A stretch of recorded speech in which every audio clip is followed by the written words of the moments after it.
Welcome back to Factory Sealed. It is January 21st, 2018. My name's Eric Peters, and joining me today, Mr. Mega Man Dan Curtis. What? That's not my name, son. Oh, shit, I was thinking about Mega Man, and it just came out. You're talking about Mega Man again. Sorry, it just happens. Mega Man! Mega Man. We got Mega Man Mike Tyson. Nothing here. God's sake, not again. You give him one thing. You just can't even... One thing. That's all we've heard for 4 weeks. I know you already steal everyone else's catchphrases, Mike, but come on. Need my own. And last but not least... Nothing here. Mega Man Tom Reagan. Hello, gentlemen. See, that's how you come in, Mike. That's not how I come in. Oh, yeah. Rough and ready, that's how I come in. Oh, yeah. You mean dry? Yep. Ooh. Any moisture is rubbed off with a napkin first.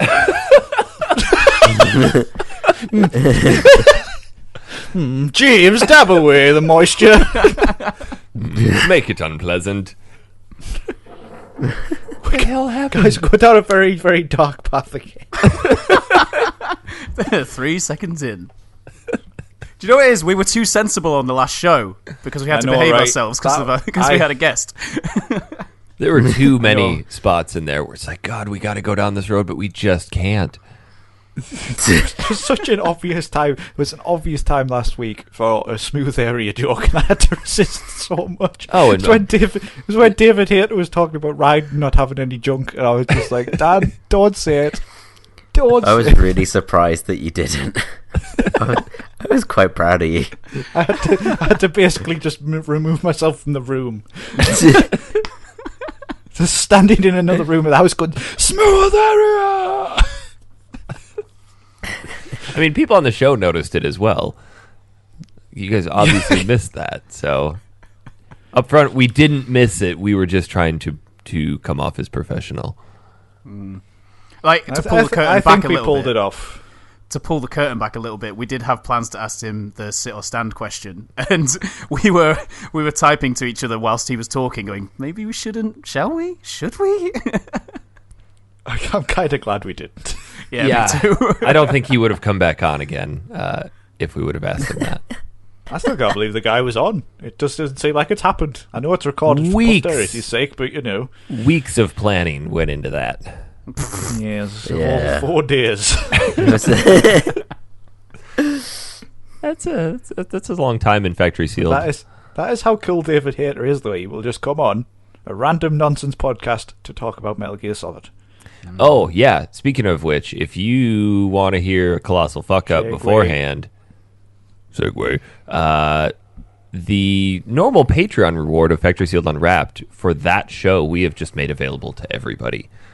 We posted it on Facebook, but it's also on patreon.com/Factory Sealed. So there's like an hour and 10-ish minutes of it.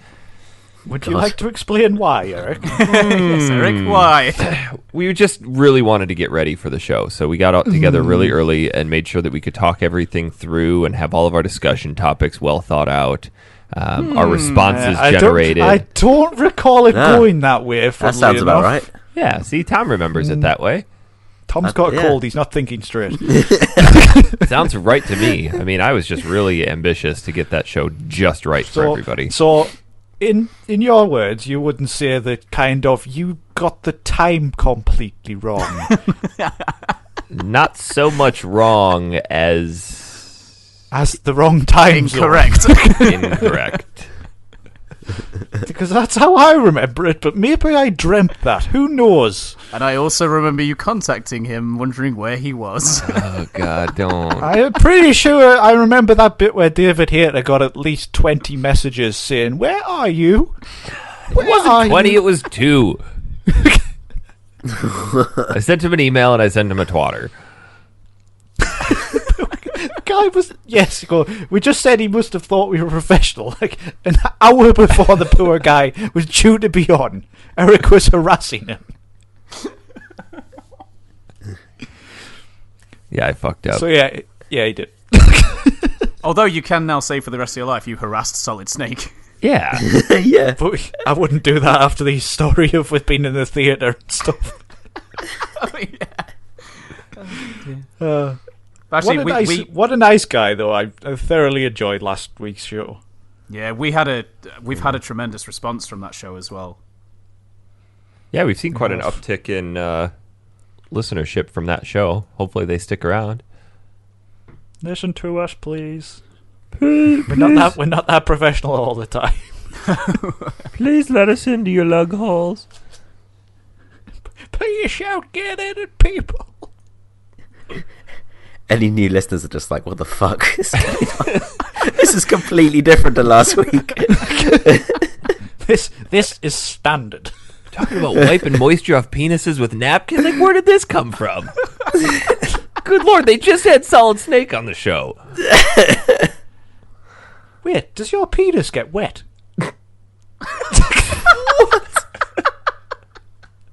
Well, it sweats a lot. Oh, lovely.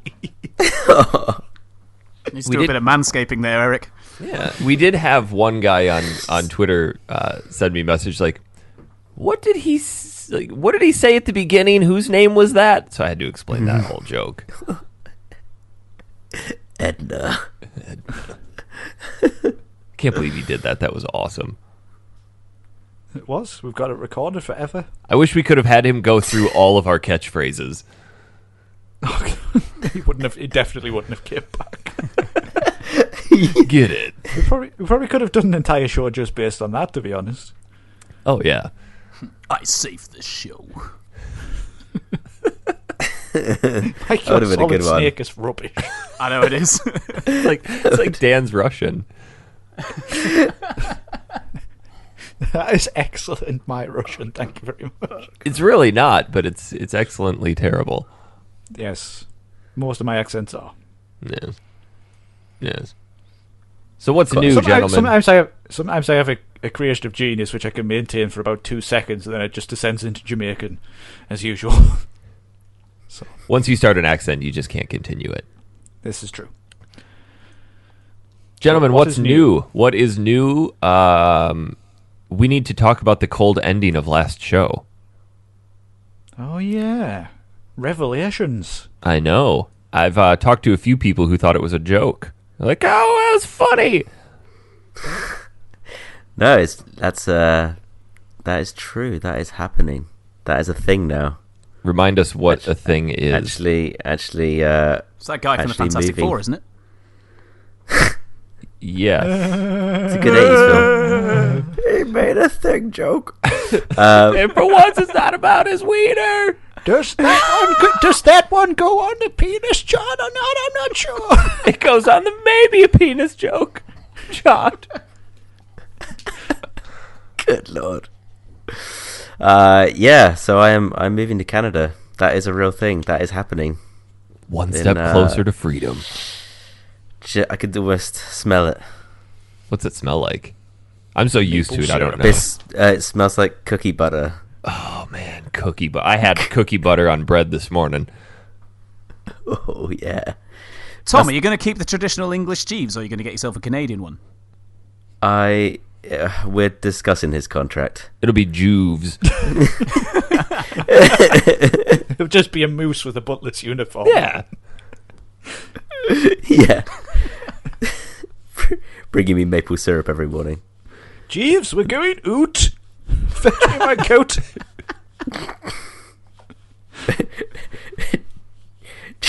Jeeves, you don't belong in this house. You're in the house next door.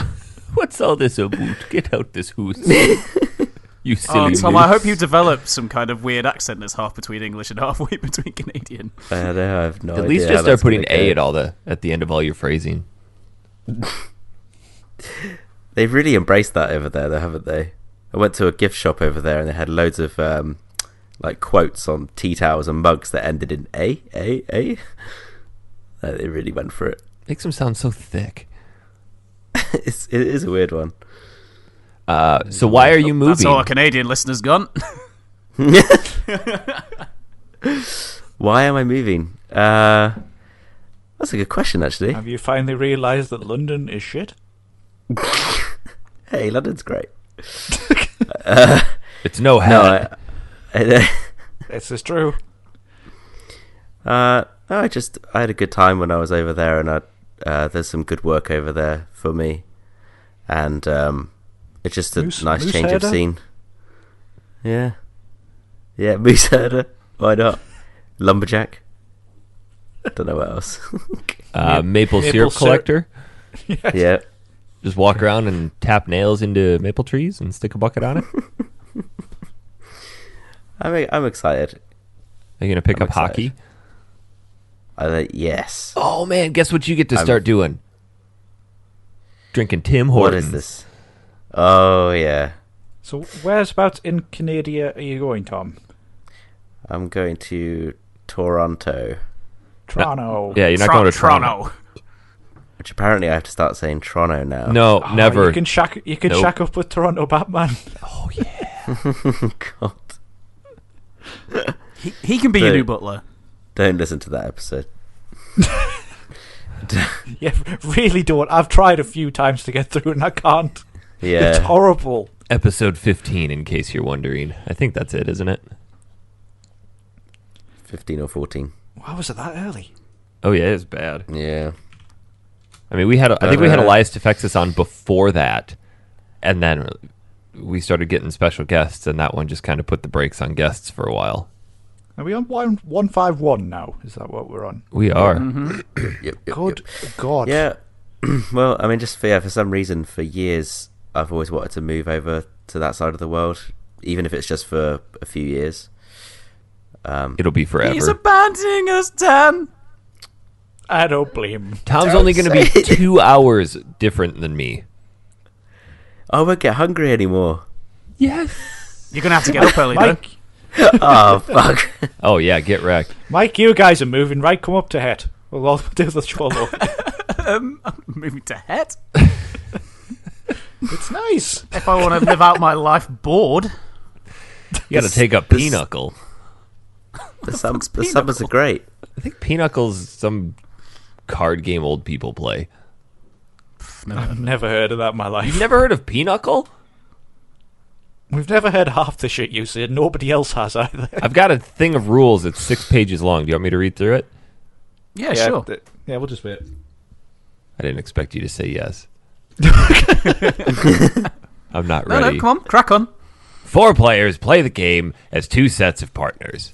The partners play opposite each other at the table. Pinochle is played with a deck of 48 cards. The 4 traditional suits of spades, diamonds, clubs, and hearts are represented with 2 each of the following cards in each of the 4 suits. And now put another telly on the Pinochle job.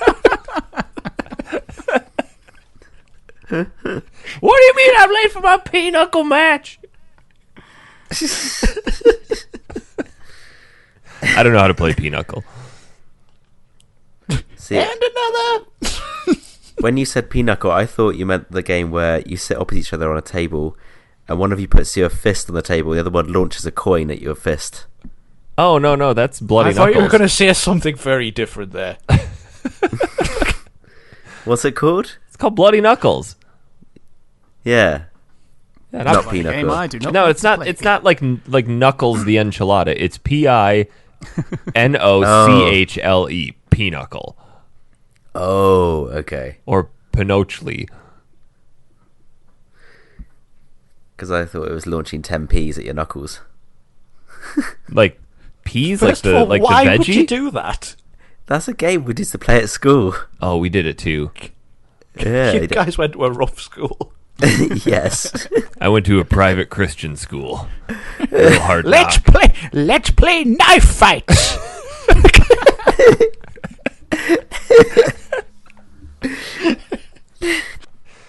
Anyone up for a game of Drink the Poison?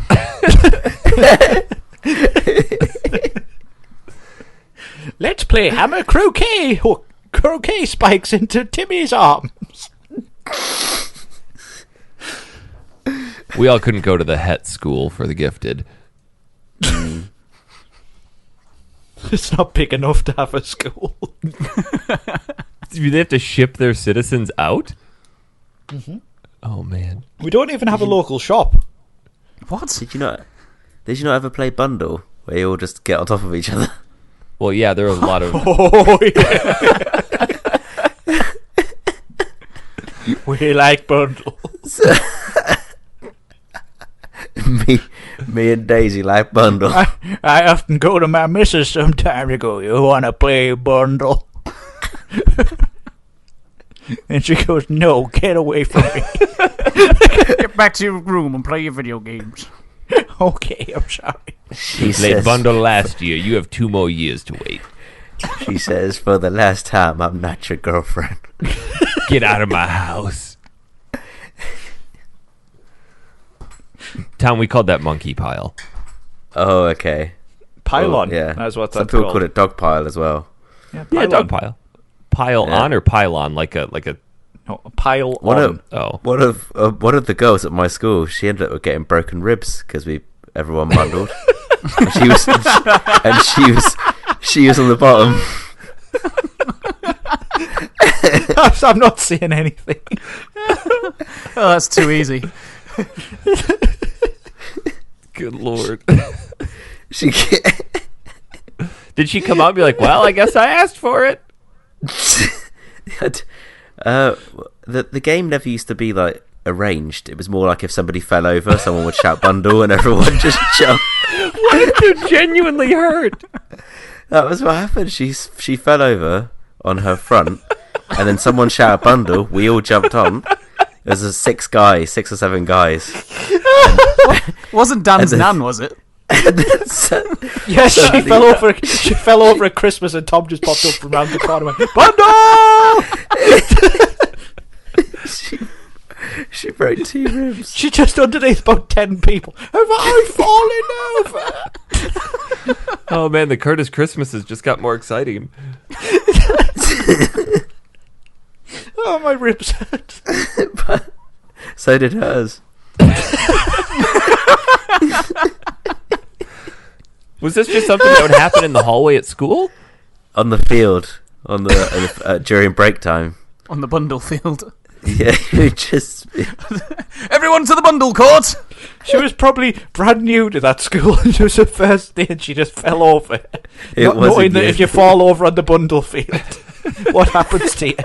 Tom, that's such a stupid game. I know. This school was so stupid in general. I've just got visions now of you when Cat falls asleep on it. I go, bundle!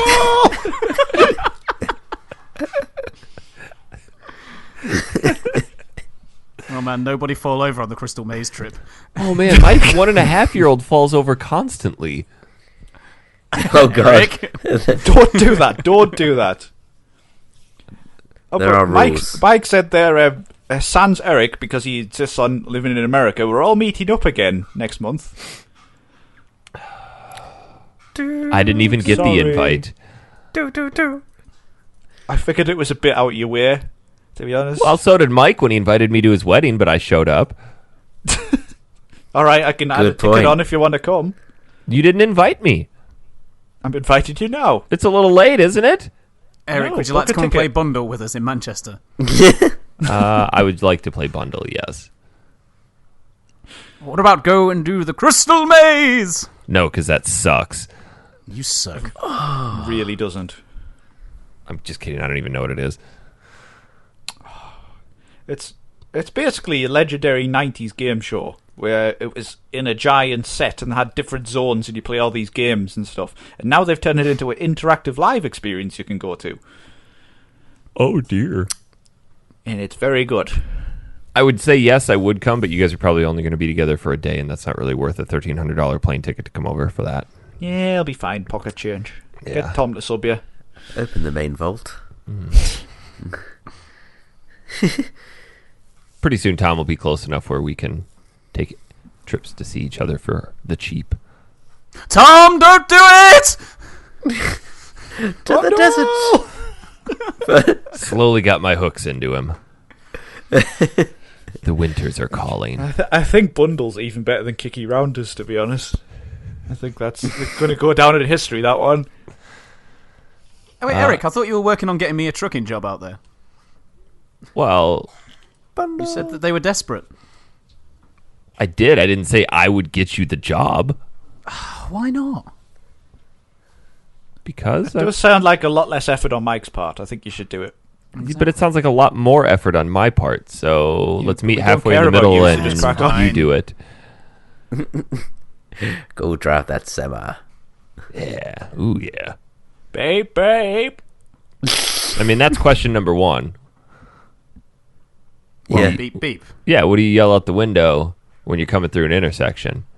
Don't you have those, don't the lorries over there have those massive... Oh, yeah. Don't yours?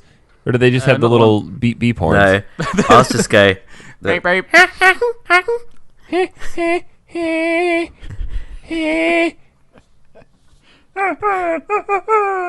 My horn just. Ours actually just spit out loud Where did freedom. that come from? It's another option on the ham horn. I thought it was you actually doing it. I was really impressed. Just pull out a trombone. Yes. You're musical, I don't know. It's literally the only thing I know how to play. If I had a trombone, that's the only thing I'd learn. Don't get Or a one when you trombone. when you follow fat people going. "Dur, dur, dur, dur, dur, dur, dur, dur, dur, dur, dur, dur." So Aaron Robinson came to visit this week. Who? Huh? Who? Aaron. Who? A lot of people in the group probably have absolutely no idea who that is because they probably may have not listened to the first 30 episodes. Mike. It's a terrible sneeze you got there. I know. I set him up for it and he hit a home run. But yeah, he gave me a ring that he was going to be in town this past week, so we got together and cooked a whole bunch of meat. Played bundle. Played bundle. Did you play a VR bundle? We did. But yeah, it was kind of a nice little VR blast game from... you make, Eric. What's that? That can be the first VR game you ever make. VR bundle. Well, I think you need a lot of people or dolls to simulate the real bundle. Online play.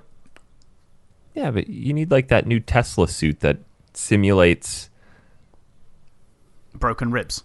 yes, gunshot wounds, head going through windshields, things like that. Hitting your head in the corner of your bedroom, like Dan. Yeah. Spilled coffee on the that feet. would be a great game. Yeah. So no, Aaron and I did a quick little mini episode that we posted up on Facebook. There's a lot of really intelligent video game chat on there about a certain guy in a suit. Leisure Suit Larry. Close. A Solid little bit Snake. more sex appeal. Solid Snake. Less sex appeal. Raiden. Hitman. Hitman. He wears The a man of suit. hits. Yes. It's Hitman. Who else wears a suit? James Bond. I'll give you a hint. It's blue. It's really skin tight. So Nice Oh. the Hedge Pig. No. It's the guy from Ace Attorney. No, it's a little tighter than that. It almost looks like underwear. Sly Cooper. Now you're just getting away from it. Spider-Man. Yes, but Spider-Man is red, not blue. Are you sure you aren't colorblind? There's some blue on his suit. the Grey. Sure you're not colorblind. No. No. Can we ever be sure? Good point. My green is different to your green. Isn't that interesting? Maybe my green is purple. Welcome to the podcast about vision. Today's episode's about rods and cones and how we're going to go blind. What was it then? Mega Man. Oh, that guy. That guy, Mega Man. Never heard of him. Oh, you should. Let me tell you about him. Do you want to know? Because you kept saying suit, so I was thinking of an actual suit. Well, it's a suit. Skin-tight suit of armor. Okay. Yeah. When I think of suit, I think of black tie. Well, yes, we can't all be as formal and fancy as you. That's how I'm dressed right now. Even though Tom doesn't turn up for a wedding in one. Yeah. I had to go buy a tie.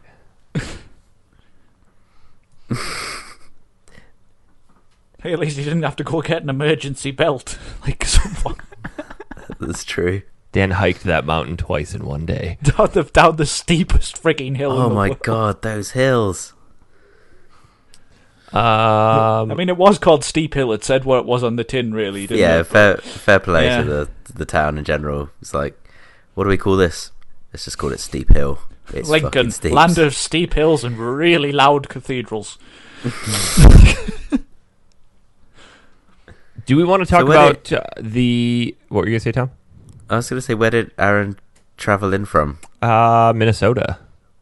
That's a long way. Yeah, he and his wife were just taking a trip down here to get out of the cold because the winters down here are so nice. I've heard they're fabulous. They are. So, got together, hung out for the evening, kind of just reminisced. So, for people who don't know, Aaron was one of the original founders of Factory Sealed. Back when we were at E3 together in 2012. I was still doing the Manitank podcast at the time, and Aaron wanted to get into doing some podcasting type stuff with us. So he and I, along with, at the time, Ben Schrader, who has yet to make an appearance on the show, decided we wanted to do a show entirely about retro games, and then we decided to rope Jess into it because she wanted to be a part of something a little bit more than just writing some articles, and that was that. And the rest is history. I think you should start a conspiracy theory that Ben has actually been on every single show. He just doesn't say anything. He's always here. Oh, God, could you imagine? They're on to me. It's actually just Dan. Ben, you can speak now. No, don't, Ben. Don't do it. Don't. I will ruin the cut mystique. you. Do we want to talk about Nintendo before we get into Metal Gear Solid 2? Why not? We are a video games podcast, after all. Because What have they been up to? what the hell? Now, hang on a second. Hanging. What have they been doing? What have They they done? have found another way to print money. Good on them. So why have they printed cardboard instead? Well, they took garbage and found a way to turn it into cash. It's like the best alchemy problem in the world. Loads of garbage laying around. Zero overhead. Cash. Smart move. Yeah. So, yeah, retailing at $59.99. Well, before we even get to that, let's actually say what it is. If you don't know or somehow missed it, Nintendo last week announced the Nintendo Labo. Labo. Maybe it's a soft L and it's Yabo. Like Yombo. Yeah. Or like llama. Oh wait, no, that's not. But with a Y, Yama. Who knows? Nintendo, the Karma Leopold Chameleon. Yama. No one's actually said it yet. Well, I think my theory is it's short for laboratory, so they just did Nintendo and cut some of the letters off and called it a day. This word's too long. Take most of the letters out. Right, done. Yeah. Clock off, fellas. Set money printing machine to maximum capacity. So what is it? It is basically these cardboard kits that they are going to be selling that you can pop this out and build your own little cardboard contraption that the Switch drops into in different capacities and does different things, like controls a cardboard robot man who can't stand up, or plays a piano, or any variety of other things. But essentially, it's a fancy holder for your Switch and controllers. I mean, I kind of thought it was cool. I think I'm in the minority here, but I think it's a cool idea, but it is a bit weird. But then again, it's not for me. It's not marketed. No, for... it's meant for kids. It's fine. Exactly. But some of these, like I was reading the piano, for example. I mean, firstly, how it works is quite impressive. It uses the infrared sensors on the Joy-Cons to basically bounce off bits of tape that are inside, bits of dark areas on the cardboard, and it knows which keys you're pressing, which I think that's really, really clever. But apparently the piano alone, for example, takes about 2 to 3 hours to create. So if you've got a kid who's really into this, I mean, Eric, you're the only one here with kids. I mean, is that the kind of bonding time you'd love to have with kids, be able to build something like that? I think that's where this is targeted towards. There's a huge push in not only education right now, but just in the toy market as well. Just walk into any toy store, you're going to see a ton of robotics and if you're not familiar with the vernacular, STEAM and STEM, which is science, technology, engineering, and math. They want to get these toys more educationally grounded, and I think this is a nice stopgap between video games and the educational market, because a lot of people just see video games as, okay, great, this is just a waste of time. So to be able to incorporate this console, which is very versatile, into something like that, I see the merit in it. I just think it's completely opposite of what people were hoping for and possibly even wanted. This is the thing with Nintendo, though, at the moment. The fans are ruining certain announcements and things for themselves. I mean, there was that Nintendo Direct Mini, was it last week before?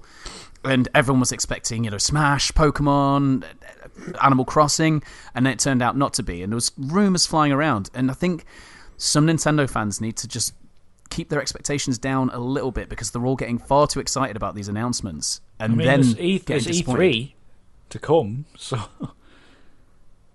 I mean, it's kind of annoying that the Switch doesn't have a good online infrastructure and the virtual console and things like that right now, but it's coming, and they're working on it. Well, allegedly, but I mean, we're a year into this I have no console. issue with them. It's probably an entirely separate department making something marketed to kids. As long as they keep developing good games for the Switch, I'm perfectly happy for them to do whatever they want. So, and I think fascinating. I think it's a fascinating use of taking something which is so mundane and turning it into something exciting. And I think that's what Nintendo is all about. Let's not forget Nintendo was a toy maker, first of all. It actually did used to make cardboard models. They know what they're doing with this.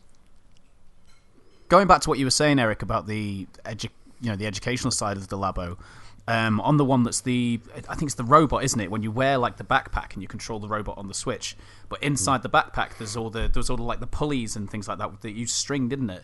And they were actually moving up and down when the that was cool and stuff. Like, I can see the benefit. It's just so weird though. It's so Nintendo. It's ridiculous.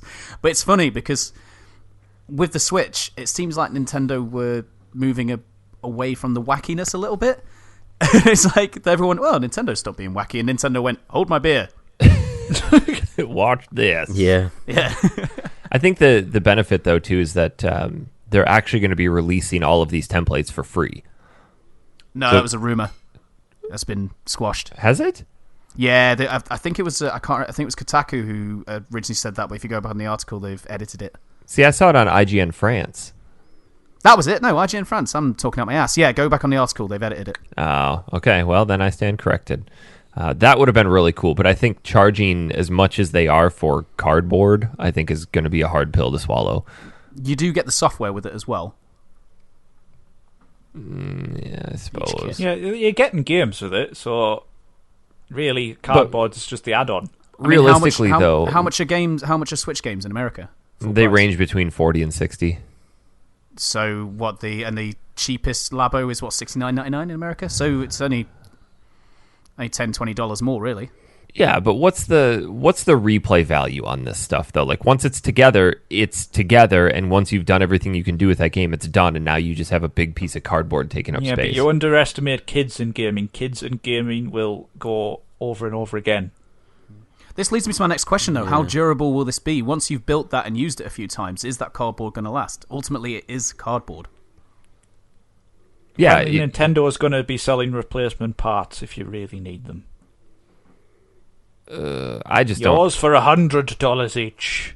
I like the concept. I'm just not a fan of it. But like I said before, not for Eric, me. It's not for us. Yeah, it's not for us.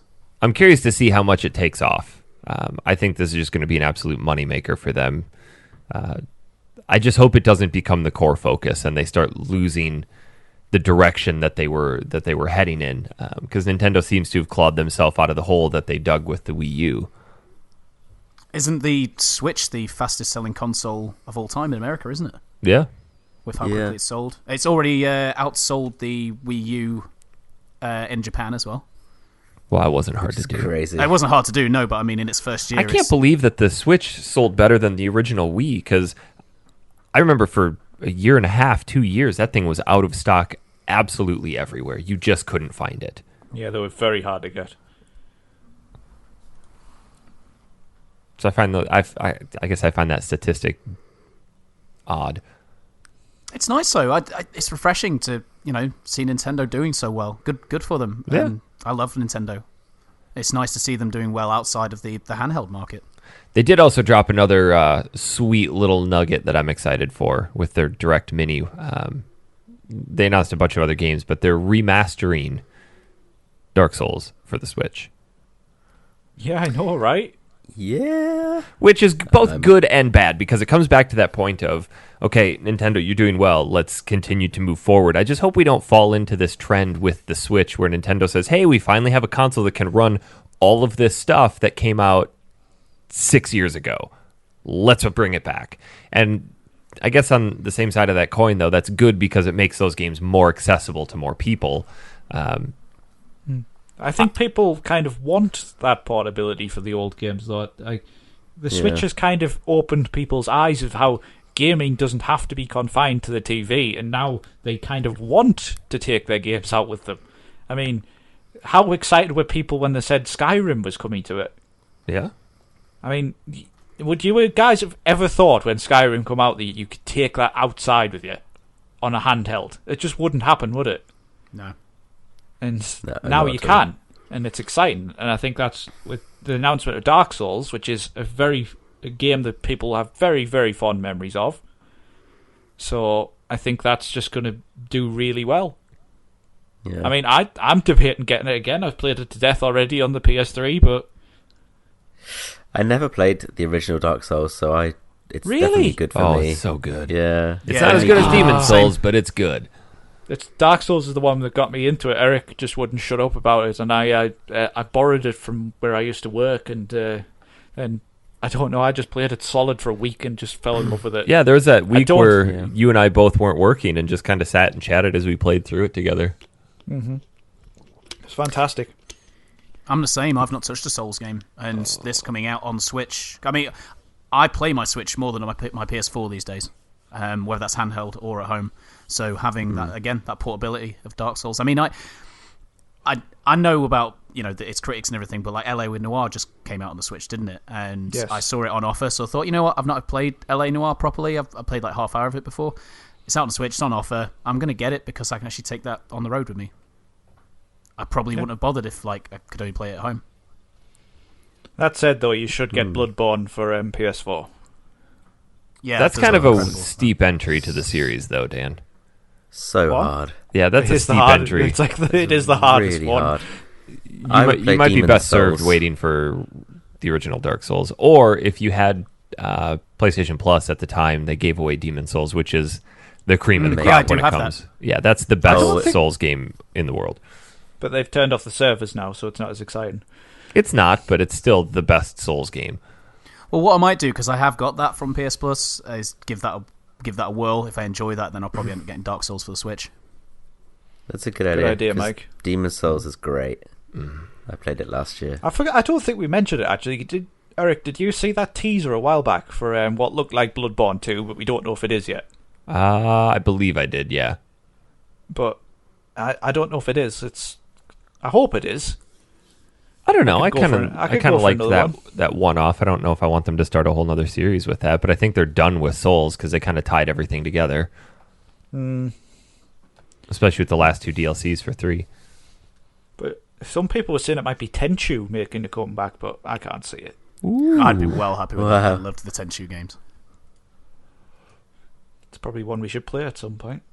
Yeah. Have you looked at the original Tenchu though recently? Man, it looks rough. It's not good. I remember I wasn't allowed that game because it was too violent. That was did it have the subtitle Stealth Assassins over there? Yes. Yes, it did. Yes. Oh man, I just remember running around on the roofs of those houses and dropping down on people, and you cut their head off, and just like spouts of blood flying everywhere. It was such a cool game. Did you ever play the second one? The second one was great. No, I did not. I don't think I ever finished the first one. I've played them before, I'm not sure. They're so good. Wow, it does look really rough. Yeah. I mean, it's that old era, or PS1 era blockiness. Yeah. But I definitely played the second one more than the first one. The second one it's much better. Add it to the list. Are you guys going to pick up the Nintendo Labo? Nah. No, not for me. Yeah, I struggle to find time to play games, let alone build things. And I am terrible at building things, so I just end up with smashed cardboard.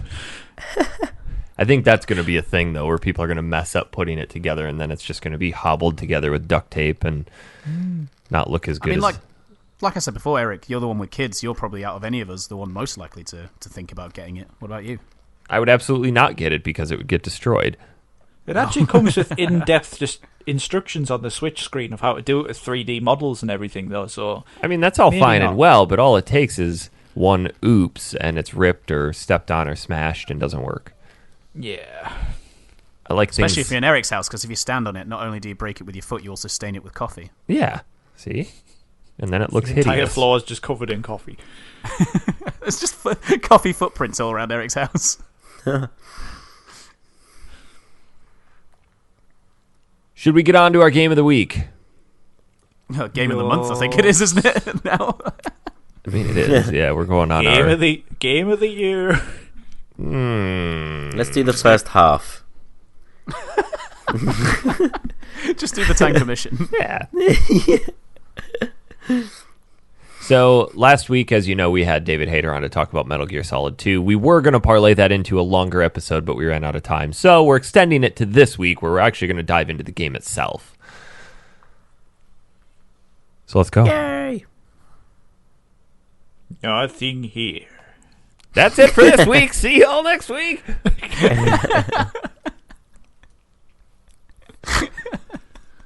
In depth, as always. Yes. Comprehensive review of Metal Gear Solid 2.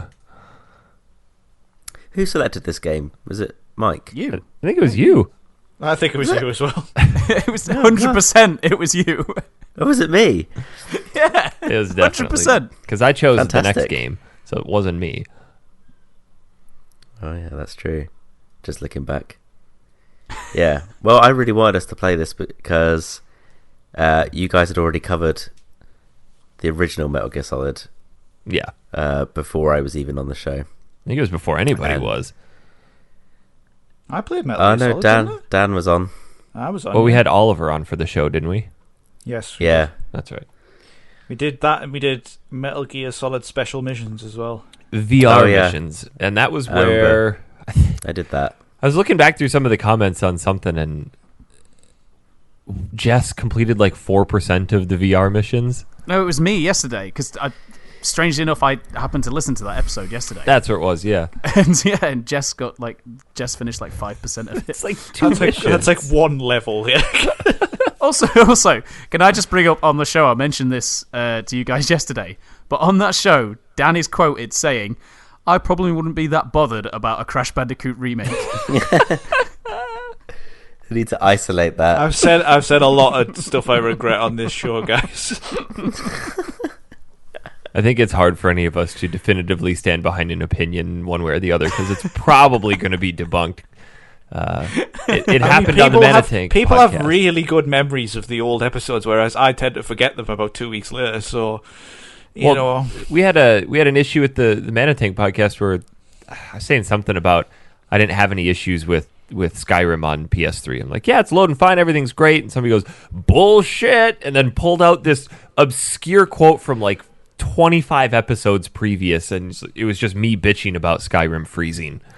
Like, yeah, I just can't remember. You can't remember everything we say.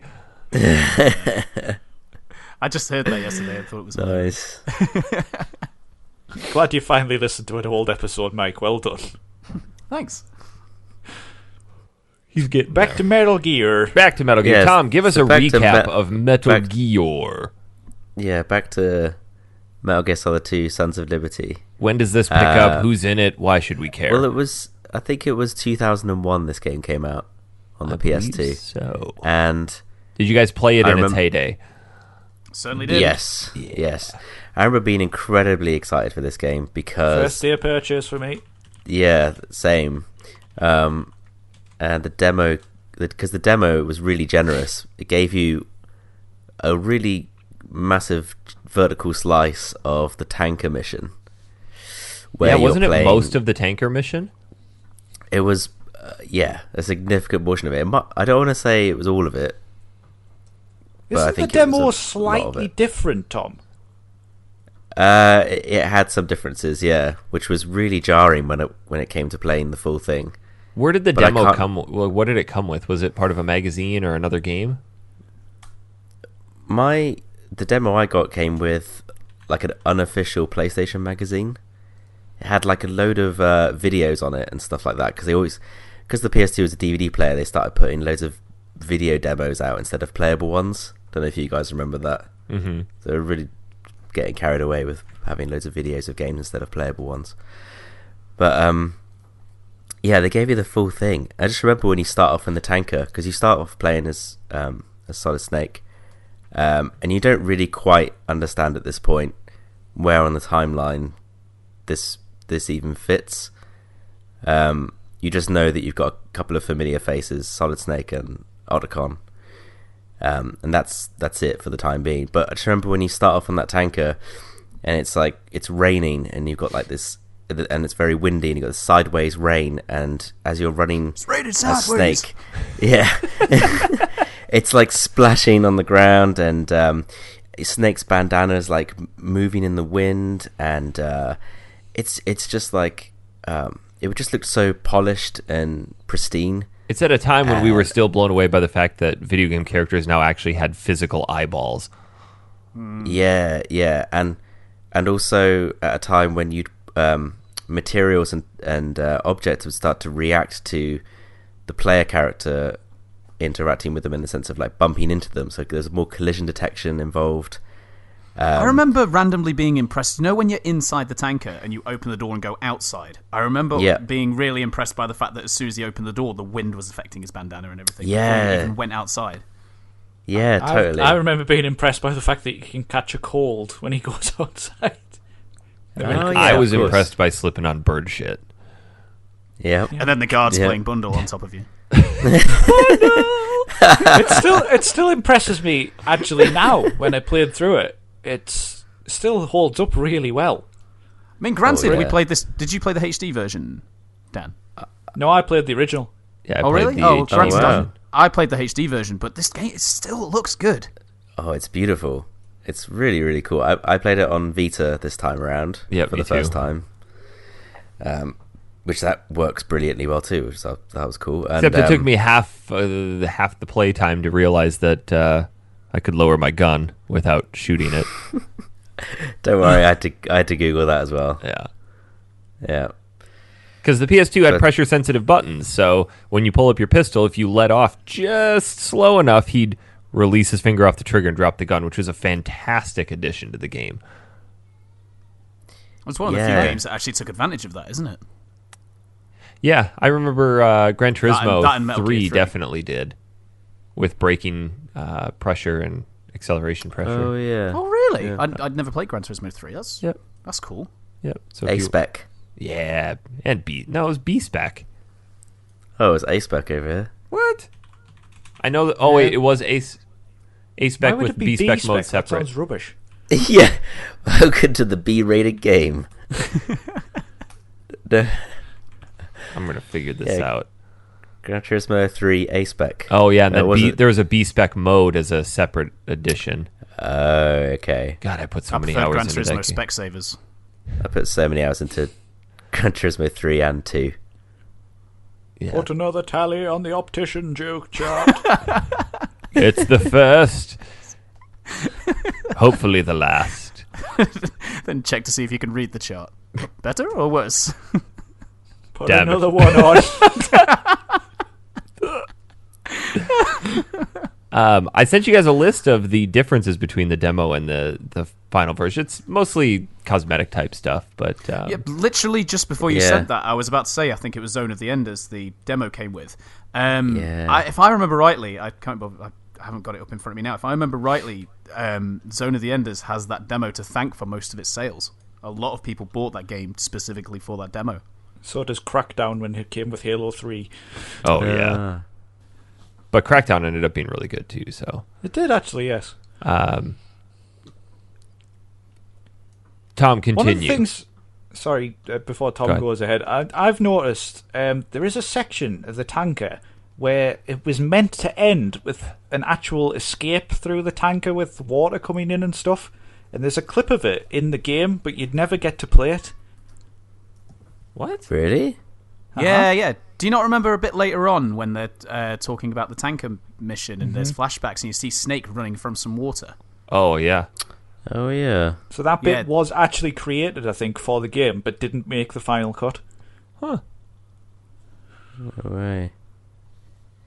I should back up, I guess, because you do have some idea of the timeline in the tanker, because I think the opening line is the Hudson River 2 years ago, and so I think it's 2 years. I think it's either before or after the Shadow Moses incident. Yeah, it's 2 years after Shadow Moses. Yeah, 2 years after. Yeah, because Snake and Otacon have of course, branched off and created philanthropy.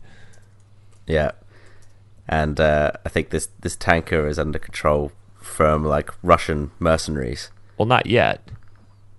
Well, not yet, but it's gonna be taken over by Russian mercenaries. By some colonel dude. Can't remember his name. What's his name? Gerlukovich. And Olga. Oh yeah, because you fight his daughter Olga. Are you sure you've played this game, Tom? Are you sure this is your favorite game of all time? It's my second favorite game of all time. What's your first? The original Metal Gear Solid. Oh, okay. Yeah. Which he also hasn't played. Yeah. He played the demo. All right. Yeah, it came with Silent Hill. Yeah. Oh no, it's the other way around. So the gist of the story in this one is it's broken into 2 bits.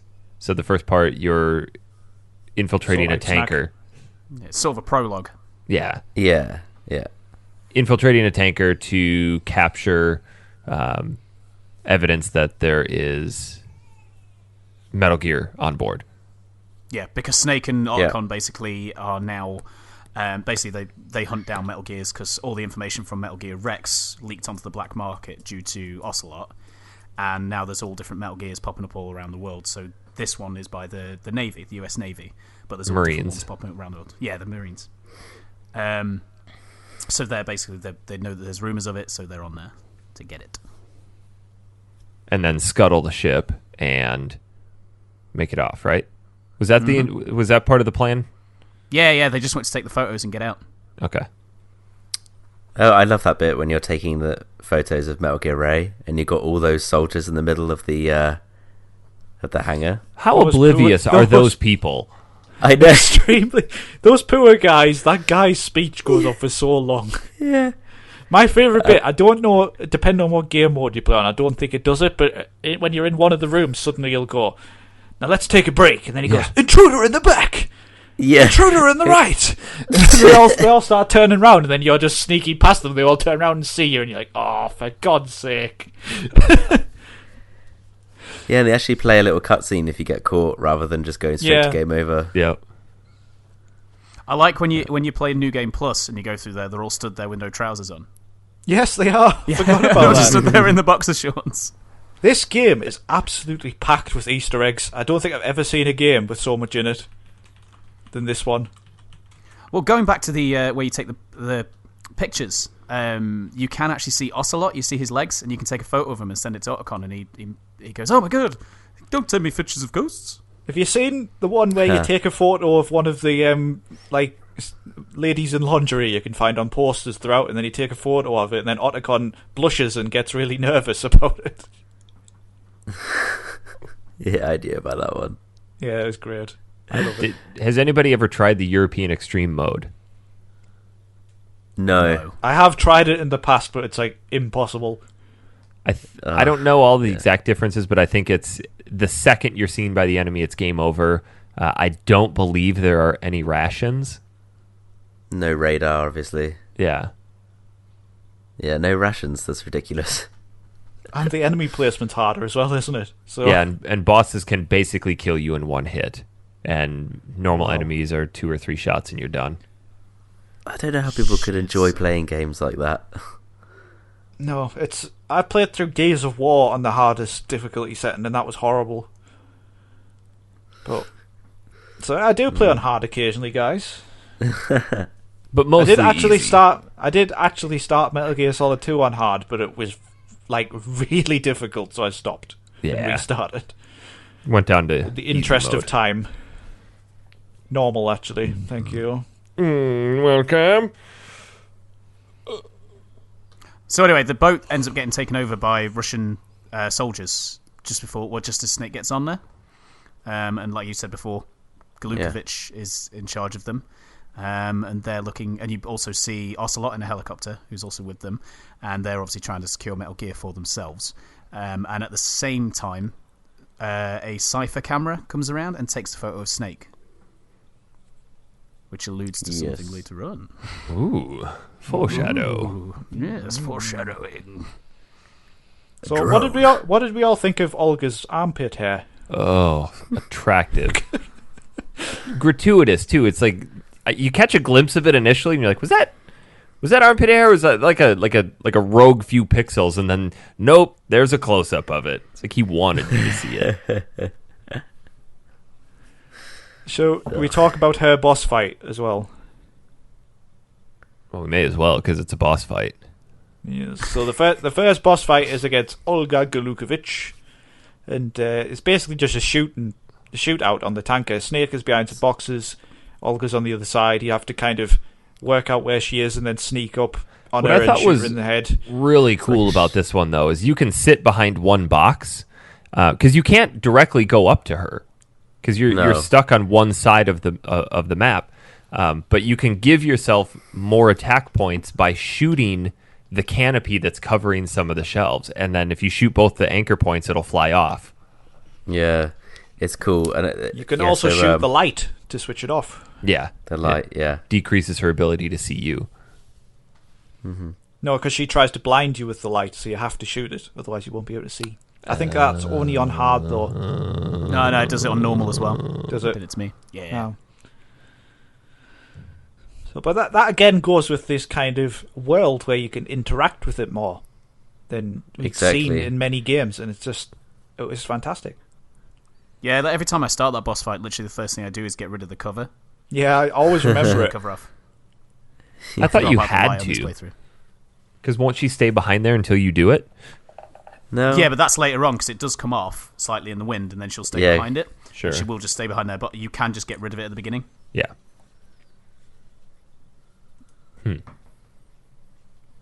And then she is pregnant as well. Oh yeah, she is. Yeah. Which kind of comes into play.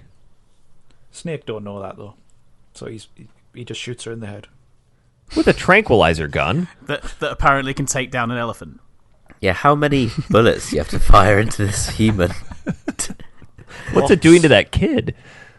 Yeah. She should have, during the fight, she should have just been more like, nothing here. She does actually slow down towards the end. Oh, okay. Don't think I know. She starts panting and like dragging the legs and stuff. Oh yeah, I suppose you're right. Yeah. Nothing here. I have no one except the unit. I love those little cutaways. Conflict and victory were my parents. So dramatic. Is that your Russian again? Your female Russian? It went to Italian at the end. Yeah, it really did. I think so after the fight, steady on, or I'll break out that clip from earlier and make my laugh again.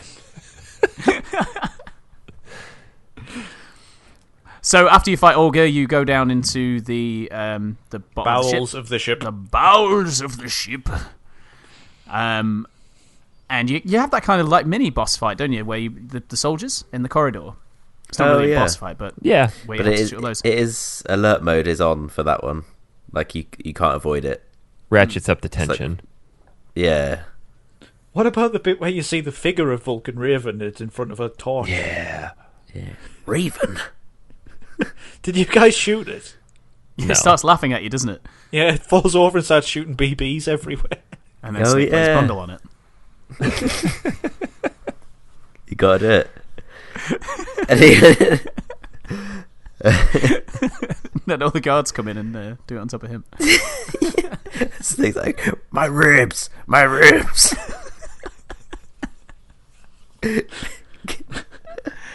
Oh, God. You're right, Tom.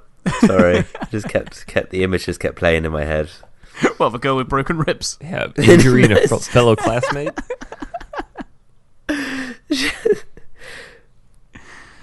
Oh, God. So anyway, going through the bowels of the ship, like you guys said before, going past all the guards that are getting the speech from Scott Dolph. Is it Colonel Scott Dolph?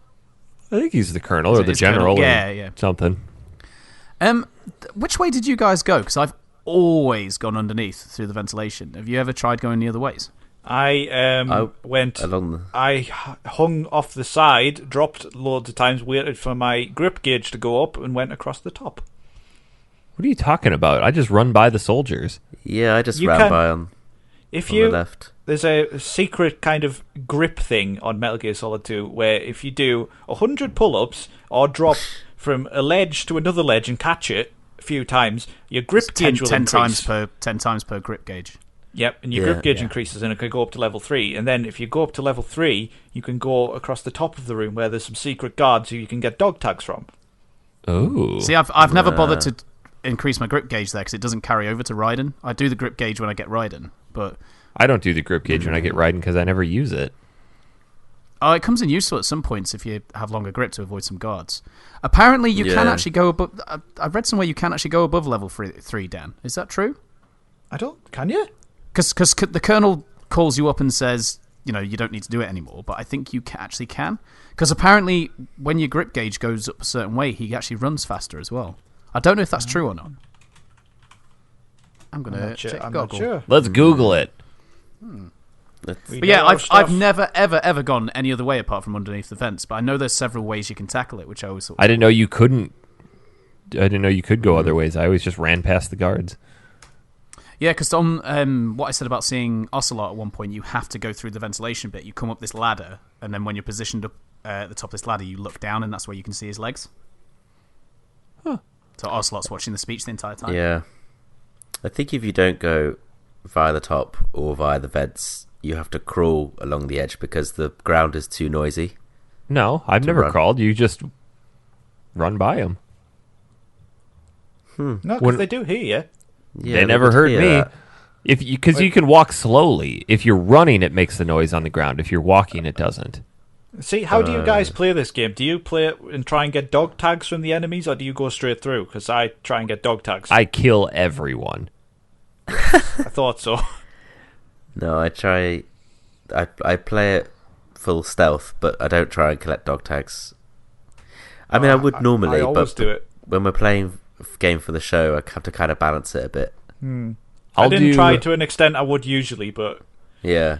I used to have the strategy guide, and it had every single dog tag you could get. So I used to follow that religiously.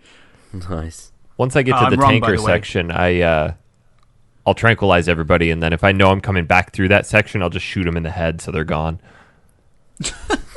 I was wrong, by the way. Level 3 is the highest. I don't know what I was on about. Yeah, shut up, mate. But going back to your question, I normally try and play these as stealthy as possible without trying to kill as many guys as possible. And then this playthrough, I was like, well, I never actually care about getting a good rating at the end. So I played stealthily, but did kill guys. But not everyone, like Eric. Everyone died.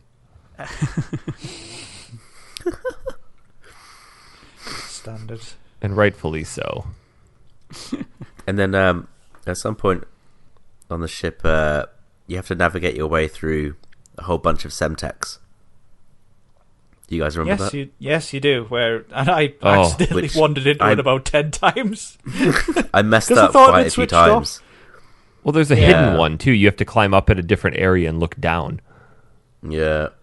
You have to do that later in the plant chapter as well, and I hate that bit.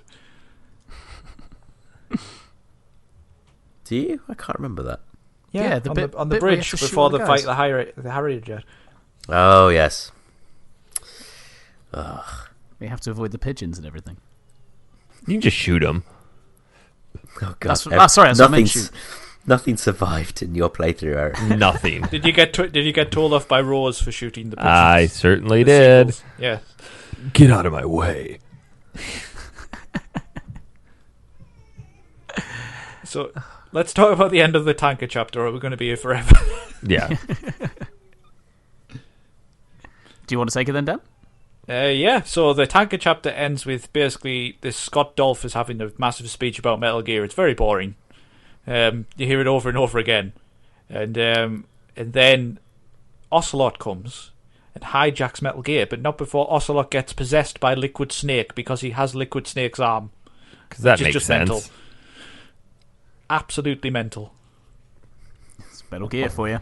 You know what, last time guys we talked about this, right? And you said, because of the events of Metal Gear Solid 4, that bit with the arm makes no sense, right? Mm-hmm. But I looked it up, and on Metal Gear Solid 4, Ocelot does not have the same arm. He has a cybernetic arm. I can't remember. He does. Basically, in Metal Gear Solid 2, the psyche of Liquid is possessing him. Mm-hmm. But in Metal Gear Solid 4, he is putting on the thing by hypnosis and nanomachines and all that shit. I'm going to have to play Metal Gear Solid 4 again and see. Yes. So, we'll see you in 10 years when the scenes finish. Yeah. But Ocelot also turns on Galukovich, killing him. Yeah, he does. Beforehand as well. And he mentions, it's mentioned that he works for, well, the president. Galukovich says, how long have you been working for them? And the word Patriots is mentioned. Does he not say la-li-li-lo at this point? I think both. I think one of them says Patriots, and then Scott Dolph goes, la-li-li-lo! So dumb. But yeah, that's mentioned. Yeah, Nanomachine Son. So then, obviously, what you said about Liquid Snake taking over Ocelot, he jumps in Metal Gear and blows the entire ship up. And it's presumed that Snake and Otacon have died. Or at least Snake. Otacon's not there. Yeah. Well, maybe Otacon was overcome with grief and offed himself. Jesus Christ. Snake! Yeah, and then the gunshot you hear isn't just a gun going off. It's him pulling the trigger on his own head. Ah. See? It's hidden depth to the great game over screen. Yeah. Side note, Metal Gear Solid 4 will be 10 years old this summer, so it then is qualified for our show. Really? Oh. We have to do 3 first. Oh, I'm looking forward to 3. We'll have 3 episodes of David Hayter this year. So we fast forward 2 years. It's 2 years, isn't it? And there's the big shell treatment plant where the oil tanker, well, disguised oil tanker was. Because basically the tanker went down, and it's believed that all the oil on it caused a massive eco disaster. So the big shell was built, which is like a massive cleanup facility containing all the oil and everything in the Hudson River. So, side note here, and this is just being picky. Go on. That was a huge tanker with a huge mech on it that would have needed to be either very tall or very deep below the water. And you do get a brief view of it as it's passing under the bridge when Snake jumps onto it. And it's not very tall, so you have to assume this thing's super far into the water. However, most rivers aren't that deep. What about the Hudson River? I don't think the Hudson River is that deep. I mean, the Mississippi River is the biggest, and that's only 9 to 10 feet deep. Just having a look. How deep is the Hudson River? So... maximum depth, 62 meters. Oh, there you go. I've been corrected. Why are we talking about this? I completely missed what you said. Which is 200 feet, apparently. Probably towards the mouth where it opens up into the ocean. So, okay. That was my... I don't know why I thought about that as I was playing. I'm like, this doesn't Oh, here you go. seem... How deep is the Hudson River in New York Harbor? Entrance New York Harbor, the river is approximately 500 kilometers long, with sections reaching a depth of about 50 meters, which is 160 feet, and a maximum depth exceeding 62 meters, which is 200 feet at World's End in the Hudson River. Because I guess I always pictured this like, yep, we're just going down a normal river here. But I guess it does open up out into the harbor. So the boat goes out Just into... the Russian soldiers on top of it going, row, row, row your boat gently down the stream. So the boat goes way out into the hiding ocean, it, right? And then sinks, and there's a bunch of oil that gets spilled, and then they build the big shell to contain, as a guise to contain that oil spill. Yes. But it's really... What do you think? Ooh. Ooh. No, it is. Tom, have you played this game? Yeah. It all happened. But now we're controlling someone new. Unexpected character in baggage area. How disappointed were you guys when you first played this? I was, but as much disappointed as I was confused, because the first thing Raiden, the new character, says on the codec is, "This is Snake." And he sounds kind of cool with the mask on, doesn't he? Yeah. Yeah, he sounds And better. he looks kind of cool with the mask as well. Well, and there's a really cool throwback to Metal Gear 1 when he takes the mask off because he's going up the elevator. And you're like, yeah, this is cool. We're doing the elevator scene again. Who the fuck is that? Yeah, it's weird. I think we kind of elaborated on it really with David Hayter last week, how we all felt about him and stuff. But it is still quite jarring to have to play as that different character. You think Metal Gear Solid, you think Solid Snake, and he's even, it's him on the cover as well. Well, they had, Yeah. Thematically, from a storyline aspect, it makes perfect sense, but from a gameplay perspective, it just feels kind of meh. It was jarring at first, for sure. But like we said when we had David Hayter on, they hid all of this in the marketing for it, all the trailers, everything. There was no mention of Raiden whatsoever. No images of him. Nothing. And I think you made an interesting point with Kojima controlling the information. I think that's probably pretty likely, because that's the whole theme of the game: information flow and deciding what you want people to see and what not to see. And I definitely wouldn't put it past him. There's been an interview recently with him about Death Stranding, and people, I can't remember the exact quote that was asked, what the exact question that was asked of him, and his response was, "The game has already started." So he thinks about these things long before. Huh. Yeah, he's an interesting dude. He is. Can you not remember when they announced Metal Gear Solid 5 and they pretended it was an entirely different game for a while? Oh yeah, and the Metal Gear Solid logo could fit perfectly into the little indents on the top of the Phantom Pain. It was just called the Phantom Pain by a fictional studio called Moby Dick Studios. They had a giant flaming whale in a video. It was mad. Then I'm sure he brought some guy out who he pretended was the leader of Moby Dick Studio. It was covered in bandages. What? Yeah, I remember that. Metal Gear Solid 5, Snake's covered in bandages at the start, so that was kind of an allusion to that. And yeah, it was utterly mental. That's Kojima for you. Yeah. But also mention what we didn't mention, when Raiden swims in, it's important to note that there's already a hole cut in the fence. And when he first gets into the area that he's in, there are cockroaches. Yeah, what's that all about? Well, the reason why I bring up the cockroaches is because when you meet Pliskin, when he says who he is and he says he came in with the seals, you don't notice Raiden looks down towards his foot, and there's one of those cockroaches near Pliskin's foot. So it's already sowing the seeds that Pliskin didn't come in with the Navy SEALs, and he obviously had cockroaches near him, which are all the ones that are downstairs where Raiden came in. So he came in the same way. I remember thinking with Pliskin... Sorry, Mike. Hang on. Also, do you not remember that someone goes up in the elevator just as Raiden gets in, and you hear them someone beats up the guards and goes up the elevator before him. So there's always hints that someone was in before him, and then when you see Pliskin, you see the cockroach. That's the first hint that that's the guy who came in just before you.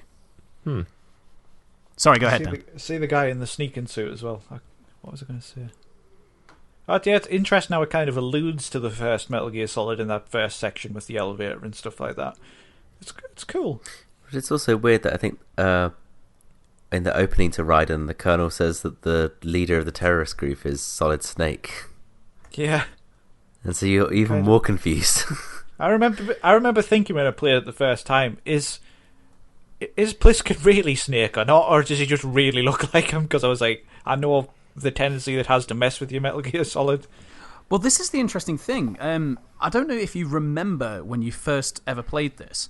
Now, if you play the HD versions, and possibly it did it on the Substance versions as well, because the HD versions are the Substance versions, when you first start the game, it gives you a choice at the beginning, saying tank or plant, so to do them both, just the tanker or just the plant. Now, I don't know if you remember back when you played it the first time on PS2, the options were something like, I have played Metal Gear Solid 1, or I haven't. Yeah. And if you chose that you hadn't played it, you wouldn't play the tanker. You would just start as Raiden in the plant. Now, if you hadn't played it and you don't know who Snake is, and you meet Pliskin, that must add like an interesting dynamic to the game. Oh, interesting. Wow, because you would be clueless. I completely forgot about that, but the tanker section's so important. Yeah. But if you maybe you could do without it. I don't know, but well, he's right. If you have no pre-consistent notions of who Snake is, then the tanker mission is like, well, I don't understand what this shit's about, so just jump right into the main part of the game, and it's just going to be a separate character that you're not going to have any sort of relationship or memories of. That's really cool. But, yeah, it wouldn't really resonate with you much, the tanker mission, if you hadn't played any other Metal Gear game. Exactly. And it must have been such an... I'd love to speak to somebody who played Metal Gear Solid 2 first, chose that option and went in without the pre-notions, not knowing who Pliskin really is or anything like that, and seeing what their reactions were. They probably think Raiden is the main character of the series. Yeah. Idiot.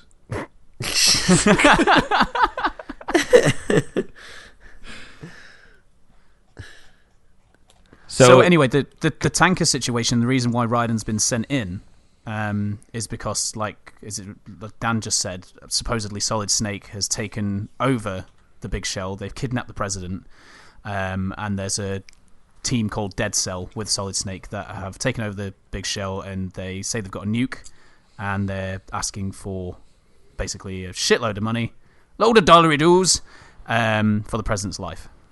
So they send in Foxhound, sends in Raiden, but also there's some Navy SEALs that have flown in as well. Michael is very right, but even from the start of the game, it starts to allude. You start to suspect that something's not right, that you're being told half a story. This becomes more apparent as the game goes on. But when I played through it this time, knowing what I did about the end, I noticed all the allusions to Raiden not like being kept in the dark throughout the game a lot. Did you guys notice this as well? Yeah, well, you realise how often he's told that Foxhound has been disbanded. Fox Bundle! Fox Bundle! But yeah, the amount of times he's told, every time he mentions Foxhound, like he says it to a few people and people go, Foxhound? I've said it again! Foxhound have been disbanded. Can we just call it Foxbound from now on? Yes, Foxbound. That could be a Metal Gear Solid 6. There's been no Metal Gear Solid 6. There's always Metal Gear Survive. Yeah. Jesus. But yeah, the hints are there, you're right. Especially that bit. But it always seems like he's behind everything else all the way through. If you think about his role in all of this, he is basically, he's the muscle. And in the military, it's you follow your orders, and everything's on a need-to-know basis. You do what you're told, and if you really need to know more about it, we'll tell you. But as it stands, no, you don't need to know more. And it should be noted as well that this is Raiden's first mission out in the field. He is completely trained through... Well, he believes he is completely trained through VR training. He's never had any other kind of training whatsoever apart from virtual reality, which he did... Well, he was a child soldier. Yeah, but he doesn't realise that yet, does he? He doesn't... It's kind of pushed to the back of his memory. I think he's always aware of it. Really? He's not. He knows. He thinks he's on his first field mission. He has no idea. Basically, the Patriots have used techniques to stop him. Nanomachine, son. Yeah, exactly. That was the Nanomachine, son explains everything. Well, actually, hold on. With that nanomachine thing, though, too, isn't there there's a segment in there where they talk about he's had all of his blood replaced with the nanomachine blood, and then when he gets back from his mission, they substitute it back in, right? Is that not in Metal Gear Rising? No, I'm pretty sure this is in Metal Gear 2 as well. That's not ringing any bells for me. No, I think that's Metal Gear Solid 4 or Rising, because he needs different 4. blood for being a cyborg ninja. I don't know. I'm gonna look it up. But the VR training, going back to it, he has done VR training of Shadow Moses, and he's also done VR training of the tanker mission. But it's not really what happened later on. Obviously, he gets told what actually happened in the tanker mission, but he has what the Patriots, what they believe happened there, what they want people to believe happened there. So he's coming into this as basically supposed to be like a fresh kind of rookie soldier. Yes, he is. So we get our first kind of glimpse of the boss characters at this point. We get introduced to Vamp and Fortune. Those guys, I know Metal Gear is known for its left field kind of bosses, but Vamp is something else. And I just kind of, even to this day, think Vamp's a bit mental. Yeah, where did they find him? He's like a crazy Romanian knife thrower who also may or may not be a vampire. Who can run on water. Who can run on water, yes. Who can survive gunshots to the head. Being, he survives drowning. Yeah, self-healing. Oh, guys, sorry to go back to this. I found the conversation. The Colonel says you're currently using artificial blood primed with nanomachines. Raiden, what did you do with my own blood? Colonel, it's being kept in cold storage. It'll be circulated back into your body when you return. Which bit's that? When is that? I don't remember where it is, but I do recall that. Must be an optional codec conversation, surely. I don't think so. I don't think I've ever heard that. I've never heard that before. Huh. So he never actually really gets his real blood back, because in MGS4 he still has his artificial blood. Interesting. I never knew that. Oh, the pieces fall into place. Yeah. What are we talking about? Vamp. Sorry, just had to get that out. No, that's really interesting. Fortune's an interesting character as well, because she's the bullets can't hit her. And you have that kind of boss fight against Fortune where you can't do anything to her, and you just have to avoid her.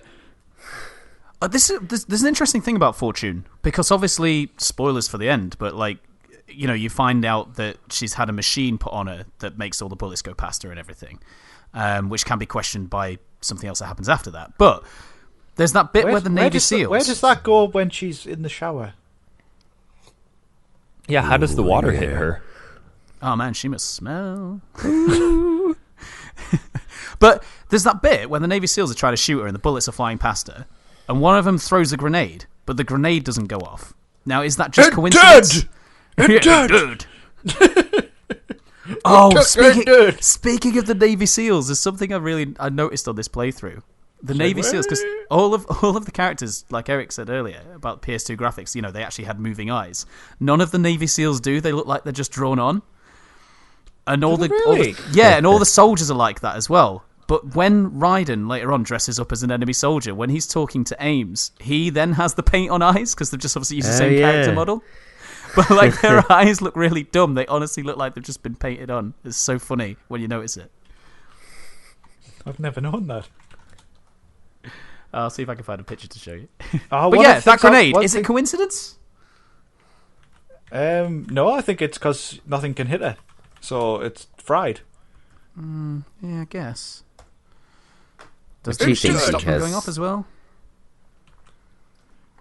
Just nothing can hit her. You shoot a bazooka at her, it goes out the way. Even missiles miss. Well, that's why they're called missiles.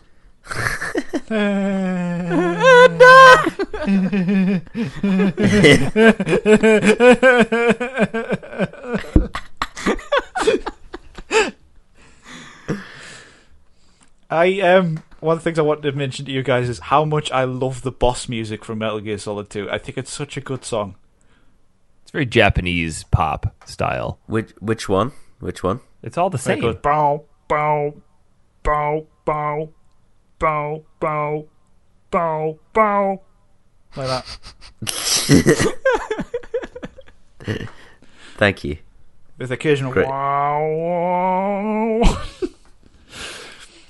I'm trying to remember it now. To YouTube. Dear. Nobody else have that feeling about that? No, I do. I love it. It's really, really good. Has that good kind of? It's a bit more fast paced than what you. Yeah, it's exciting. It's tense. It makes everything good. So we need to really get through the storyline here. Oh, this is going to be the longest episode ever. Yeah. Well, but when you first see Vamp, you meet a soldier called Pliskin, who claims he came in with the Navy SEALs, like we just said. If you collected a shaver, you can give him a shaver. You can. He gives you a gun. Basically said he was in with the Navy SEALs. The Navy SEALs have been wiped out, essentially. And Pliskin, he seems a bit shifty at first. Obviously, if you have played Metal Gear Solid 1 or played the Tanker Mission, it's quite obvious that he is Solid Snake to the player. Unless you're Dan who was questioning it. Yes. So basically, you end up finding out... out... Solid Snake or is he Solid Snake? Who knows?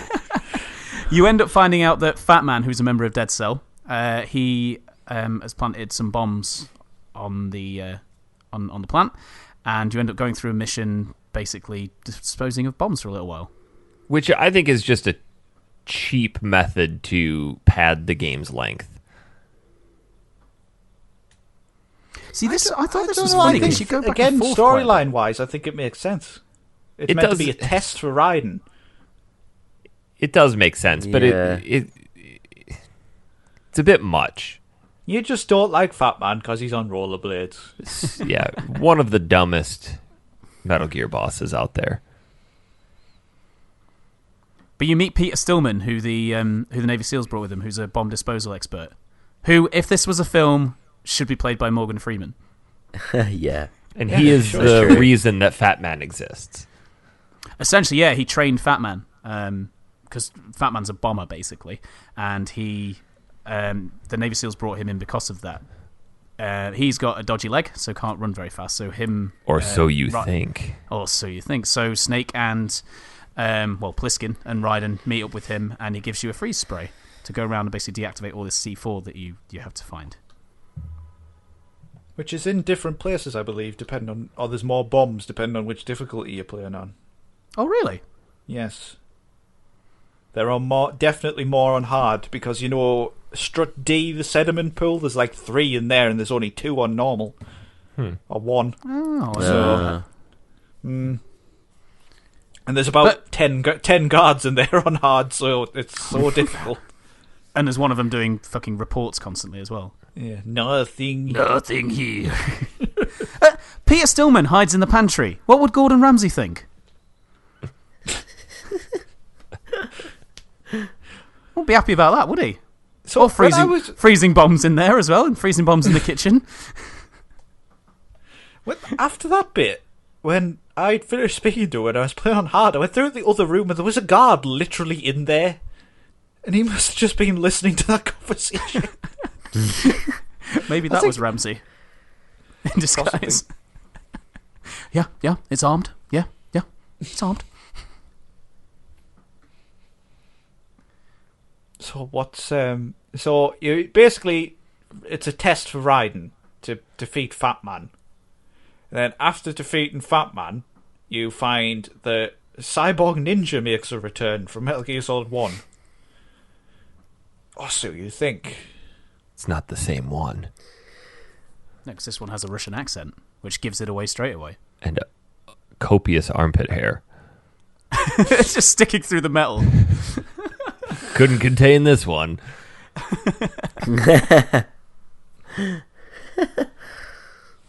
What happens next? I forget.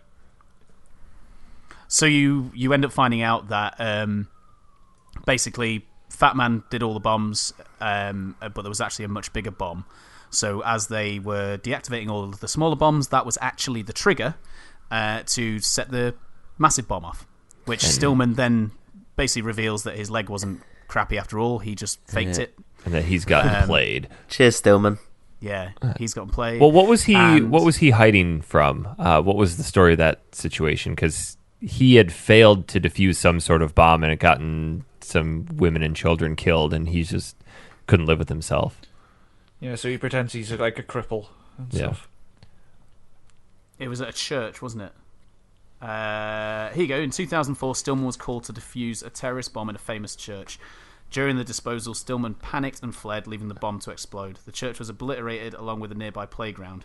Unable to face the public and families of the people who were lost in the explosion, as due to not having family or children, his reputation was the plot of Final Fantasy VII. Did the sector plate fall on him? And couldn't afford to lose it, so he faked being injured in the blast and said he lost a leg in the explosion, making everyone believe his leg was prosthetic. What a jerk. Yeah.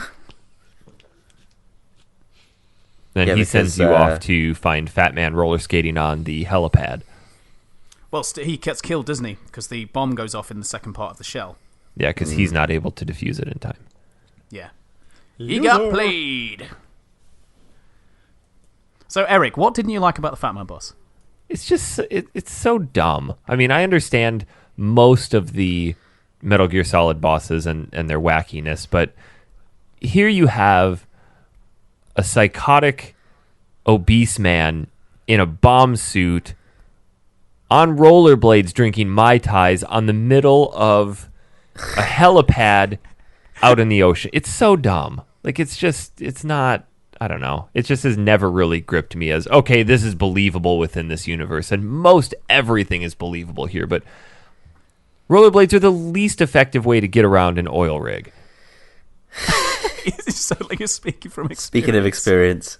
I just don't like it. I don't like Fat Man. He's my least favorite Metal Gear boss. Maybe he only put his rollerblades on for the helipad because he knew he had a nice wide area. True. Maybe he just wanted to get some exercise in. Like he's trying to lose some weight. I didn't think of that. Okay. Well, he's too big to move He's around on his quickly. New Year diet. Yeah. Is it bad that it's taken until this playthrough for me to kind of realise the pun of his name? Oh, yeah, with the bomb. The big bomb. Fat Man bomb. Yeah. Well, did you not notice either? I didn't. No, I never noticed. Oh, I thought I was being really fucking stupid. I still don't get it. Not like Banjo, Kazooie, and Tooie. I was playing it and I was like, Fat Man. Oh, yeah. I just A figured fat man is a nuke, Tom. that was dropped on a country. Nagasaki. Yes. Not Nagasaki. It was Nagasaki. I'm It reading was, it yeah. now. If it's on the internet, it must be true. But yeah, anyway, you then find out that after all that happens, you meet the ninja again. The ninja tells you that the president's being held in the other part of the shell, the big shell, Strip 2, and gives you a guard uniform for you to sneak around. Oh no, it's the middle of number 1, isn't it? You go to and sneak around in the guard uniform. Yeah, I think so. Yeah, so you go there and you have to get the guard uniform and you have to get the you have to get the right gun, otherwise guards won't think that you're the right person because you're carrying the wrong gun. Which is kind of stupid. That makes sense, though. I So mean, you can't they be have the walking same around- gun. You'd think that they would just judge people based on, what lapel do you have, or if you've got the stripes for being a colonel or a general or whatever it is, not what gun are you carrying. Couldn't you just carry no gun? Yeah. It would just look weird. Where's your rifle? Consider yourself lucky you don't have to wander back and forth going, nothing here. Right. At their control room, because there's like several areas where this guy's going, nothing here, every few moments. Like, the guys in the control room must be going mad. I know, I think they've stopped listening. I said this last week, the guy, when you're in the section with the hostages, going, reporting no problems in section B2 of the whatever it is, and he just says, there's some guy in a room somewhere going, shut the fuck up. So anyway, the ninja tells you that one of the president's first-hand men is being hostage in Shell 1, so that's why you sneak down in the guards' Who's unit. a first-hand man, Mike? First-hand man, right-hand man, first-hand man, right-hand man. How about your first right hand? First right-hand man? Is a man? It's a thing. It's a guy. Anyway, but I really like the bit where you have to put the guy up to the sensor. Where it looks at your eyes and won't let you in? Yeah. But you can't knock him out, can you? You have to make sure you grab him from behind a chokehold and then drag him towards it. And then he just suddenly passes out. Yes. You don't do anything to him. You've scanned my eye! That's why I immediately turned around and shot him in the head. The whole grabbing guys and grabbing guys by the neck and being able to drag them around was never actually, you can use it as a technique to get by guys, but it was never used to kind of access anything or as a plot device or anything, and it was quite nice. I liked it. You just grab people and go, glug, glug, glug, glug, glug, glug, glug, glug. This bit, though, is mad, because you get told to find a directional microphone, which for some reason is in the big shell. And he knows where it is. He's like, I think I saw it in this place. Yeah, to listen to the heartbeat of a hostage who has a pacemaker. It's flipping mental. How many of you remembered where he was? I did. Yeah. I did, yeah. Yeah. But I like doing it with the other hostages as well, because you can mess with them. There is another Easter egg here too, but I just can't remember what it is.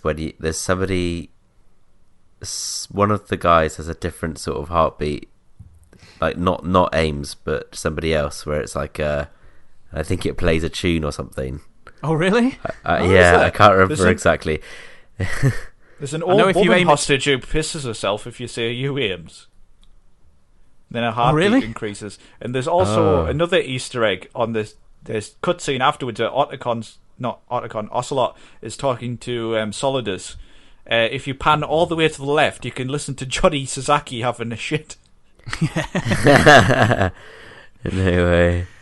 It's no good. Also, I think if you point the microphone toward, there's another woman in a skirt. If you point it towards her, she quickly closes her legs as well. Yes, I've seen that one. No way. What the hell would a directional microphone pick up from that? She just knows somebody's looking at her. I think that's the point. Oh. By the way, we're about to talk about what Ames tells you. And the whole codec thing of where it vibrates your ear bones and your eardrum, basically, and you're talking. This makes no sense to me. Yeah. It's always going to be an issue. Can we address that a second? Yeah, because you'd still have to talk out loud.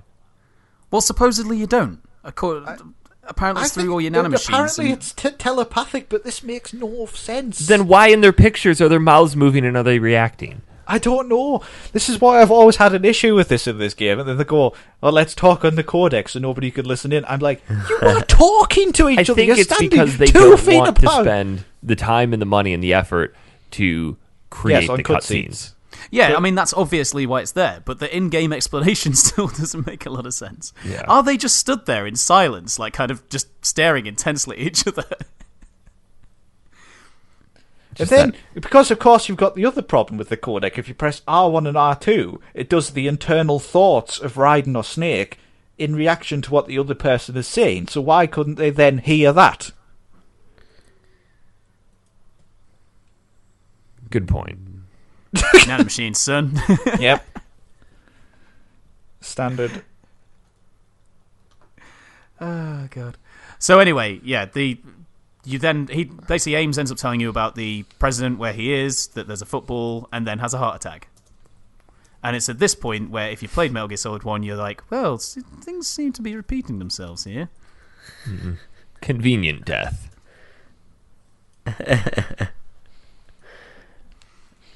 So then you end up going through to the president, who thinks that Raiden is a woman and tries to touch him up. He gets a good feel. Now, Eric, yes. at the risk of offending all of our American listeners, what is it with US presidents and grabbing the pussy? I don't know. It's a bit foreshadowing, isn't it? Kojima knew. It's like he knew that it was going to be the information age. Visionary there.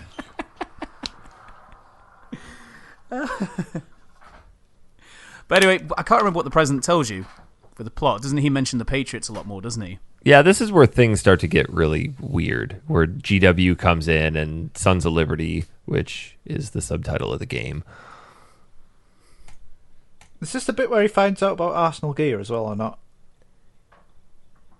Well, he doesn't call it... Does he call it Arsenal? He just said it is the new Metal Gear, doesn't he? That the entire big shell facility was a cover-up. Yeah, because they thought initially that that Metal Gear was being held out here, and then he goes, no, this is... The whole shell is the Metal Gear. And he's the one who tells you that there is a scientist on... there's the AI, which is G... Does he mention the AI at this point? Yeah, he must do. Because he talks about Emma being there, and she's the one who can stop it. Correct. Yeah, the scene with Ames is a huge plot dump. It's also a giant mindfuck, too. Yeah. And then you have to go across to find Emma, because basically you need to stop... Because he still says something about the nuke, doesn't he? The Metal Gear can fire the nuke, and that's when you have to go and find Emma, who's obviously in the other shell.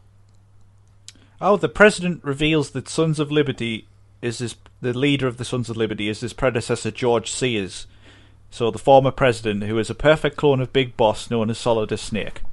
So he's the brother, sort of Solid and Liquid Snake. So, do you guys know who the Sons of Liberty actually were? The Sons of Liberty is... Well, his... No, I'm not talking about in the game. I'm talking about, like, reality. No. So, during the time of the Revolutionary War, the Sons of Liberty were a group of revolutionaries. The War of 1776 that you guys may have lost. Why is that important? Well, it's when you got your asses kicked and freedom rang in. Oh. The Sons of Liberty, they were a revolutionary group who basically fought against the crown, and their motto became kind of the sounding cry for the Revolutionary War of no taxation without representation. And they were the push behind the Revolutionary War. And kind of the tipping point for them was the Stamp Act, which just... Without getting into too much of the history of it, basically, the Sons of Liberty and Metal Gear are directly reflective of the Sons of Liberty in real life. Oh, interesting. Yeah. Interesting to read up on. So basically, they were pissed off that they were being taxed and that information was being withheld and things like that. So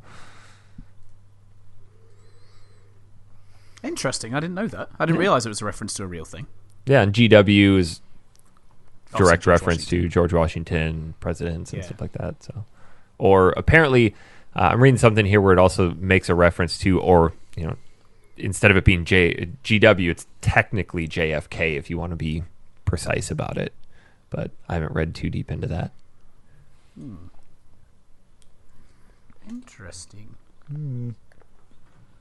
So the next bit, anyway, is where you basically have to rescue Emma, who's Ottocon's sister, who from the flooded section where the bomb went off earlier, and you rescue her, And then you have to fight Vamp in the process, who she drowns. says something interesting as well, because she... Obviously, they know about the AI at this point, and the last thing she heard was that there was one last final test for the AI, and it was going to happen over the next few days. But that was the last thing she heard. Well, she has been locked in a flooded room for a while, so... Can we talk about the boss battle with Vamp for a second? Yes. Because you're in a room that has water that negates buoyancy. Die. But I understand he can run and walk on water. But when he dives in, he doesn't sink down. But when you shoot him and he falls in, he sinks down. Nanomachine, son. Oh. I'm not kidding, by the way. That is the literal reason for Vamp's abilities, nanomachines. It's explained in Metal Gear Solid 4. That was such a disappointment. I know, right? You wanted him to be an actual vampire? Well, Yes. That would have been better. Yeah. There's weirder things. Like a fucking Psycho Mantis. Yeah, Psycho Mantis really has psychokinesis. That's not nanomachines. Because he's in Metal Gear Solid 5, and nanomachines aren't about then. Mm. You've been playing Castlevania. You guys remember the Metal Gear Solid 4 bit where you're fighting against, what's she called? Screaming Mantis, and Psycho Mantis makes a reappearance. Yeah. Yeah, and the guy from number 3 as well. What's The his Sorrow. name? The Sorrow, that's it. Yeah. Doesn't she have like a puppet of... Yeah, she has one of each, yeah. So weird. Those boss fights were so weird. But then Psycho Mantis comes and takes all the armor, and he's inside the armor, and then he tries to read the PS3's memory card, but the PS3 doesn't have a memory card, it has a hard drive. Oh, yeah! And he can't do it, and then he gets really annoyed and disappears. I forgot about that. I really need to replay Metal Gear Solid 4. I want to play 4 again now, actually. Wait till June. The year of Metal Gear Solid. Oh, man. 10% of our shows will be Metal Gear. Awesome. Now with 100% more David Hayter. Yeah. We need to fit Final Fantasy 9 in somewhere as well, surely. Oh, God. That's only a 60-hour commitment. I won't finish that because I'll be doing the Chocobo side quest. Just putting it out there. But you've played it before, so you don't need to play it again. Correct. It's not how it works here. You'd still get a shit-colored star. How did you guys fight Vamp? Because I've always used the Stinger. I used the M9. I just stunned Grenade him. launcher. Yep, grenade launcher, and then when I ran out of ammo, when he was in the water, if you chuck grenades down in the water, it'll kill him too. Oh, I didn't know that. I've stung him when he's in the water before. Yeah. Interesting. There's Tom using the M9. You can't actually kill all the bosses non-lethally, and then if you do, I think you get the dog tags. Yeah, that's right. Yeah, you do. Because you can even do it with Solidus at the end, because you can switch the blade round, so you're using the blunt edge. Yes. I think on the PS3 there's a gold trophy for taking them all out non-lethally as well. Oh, fuck that. If you're ever interested in trophy hunting. No, Nope. No. not gonna do it. Ain't got time for that. Yeah, I actually found it easier to take him down non-lethally. I don't know why. Well, when he Like, gets it up on the was- wall and he's just bouncing around, it's really hard to hit him with something that doesn't have AoE. Get good. Good, good. Yeah. Yeah. I've always used the Stinger. Oh yeah. I As never soon even as you thought get the about stinger, you No, me can either. just get anyone. It's the way I've always done it. But I know, like, obviously it gives you grenade launcher rounds whilst you're in there, and it's not easy to get in with a grenade launcher. I never Maybe used it's a grenade super. launcher. I mean, there's a certain pattern to him where he's walking around the platform. You can get him a couple times, and then when he's up on top, right before he shoots some knives at you, you can get him. Interesting. Yeah. Also, walking with Emma. Oh god. The worst. That's- It wasn't as bad as I remember it being, though, to be honest. No. The swimming part with her You does can kind still. of jostle her to make her get up quicker. You And walk he's- into her and treats it us makes her with get it. up quicker. Because she's been given some sort of sedative that makes her legs not work, right? Is that right, Yes. or is she just lying because she doesn't want to go through the water? No, I think she's given some sort of sedative. Yeah, that's right. She's been injected. I with always got something. the impression that she was lying. You don't believe her? Nope. She looks shifty to me.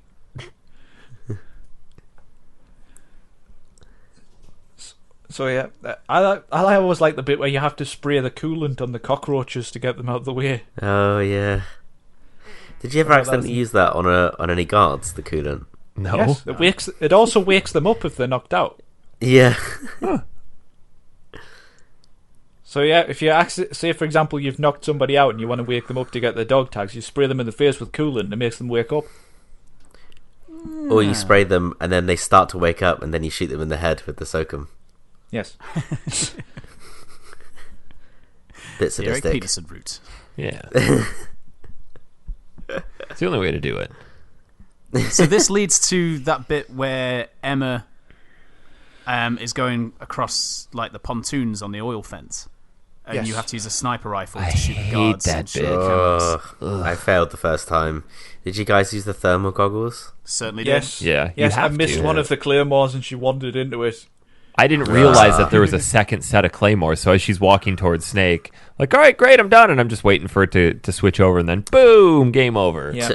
To make that bit really easy, you can just call Snake and he does a lot of it for you. Yeah. Huh. Did you guys know there's also another Easter egg on this section where you can use the directional microphone and Emma meets Johnny Sasaki behind one of the pontoons? No. Really? Oh, I forgot about that. Yeah, that's right. Yes. And he just basically says, "What are you doing here?" And she goes, "What are you doing here?" And then he just kind of goes, "Oh, you can go." Then because he really needs the toilet again. Good.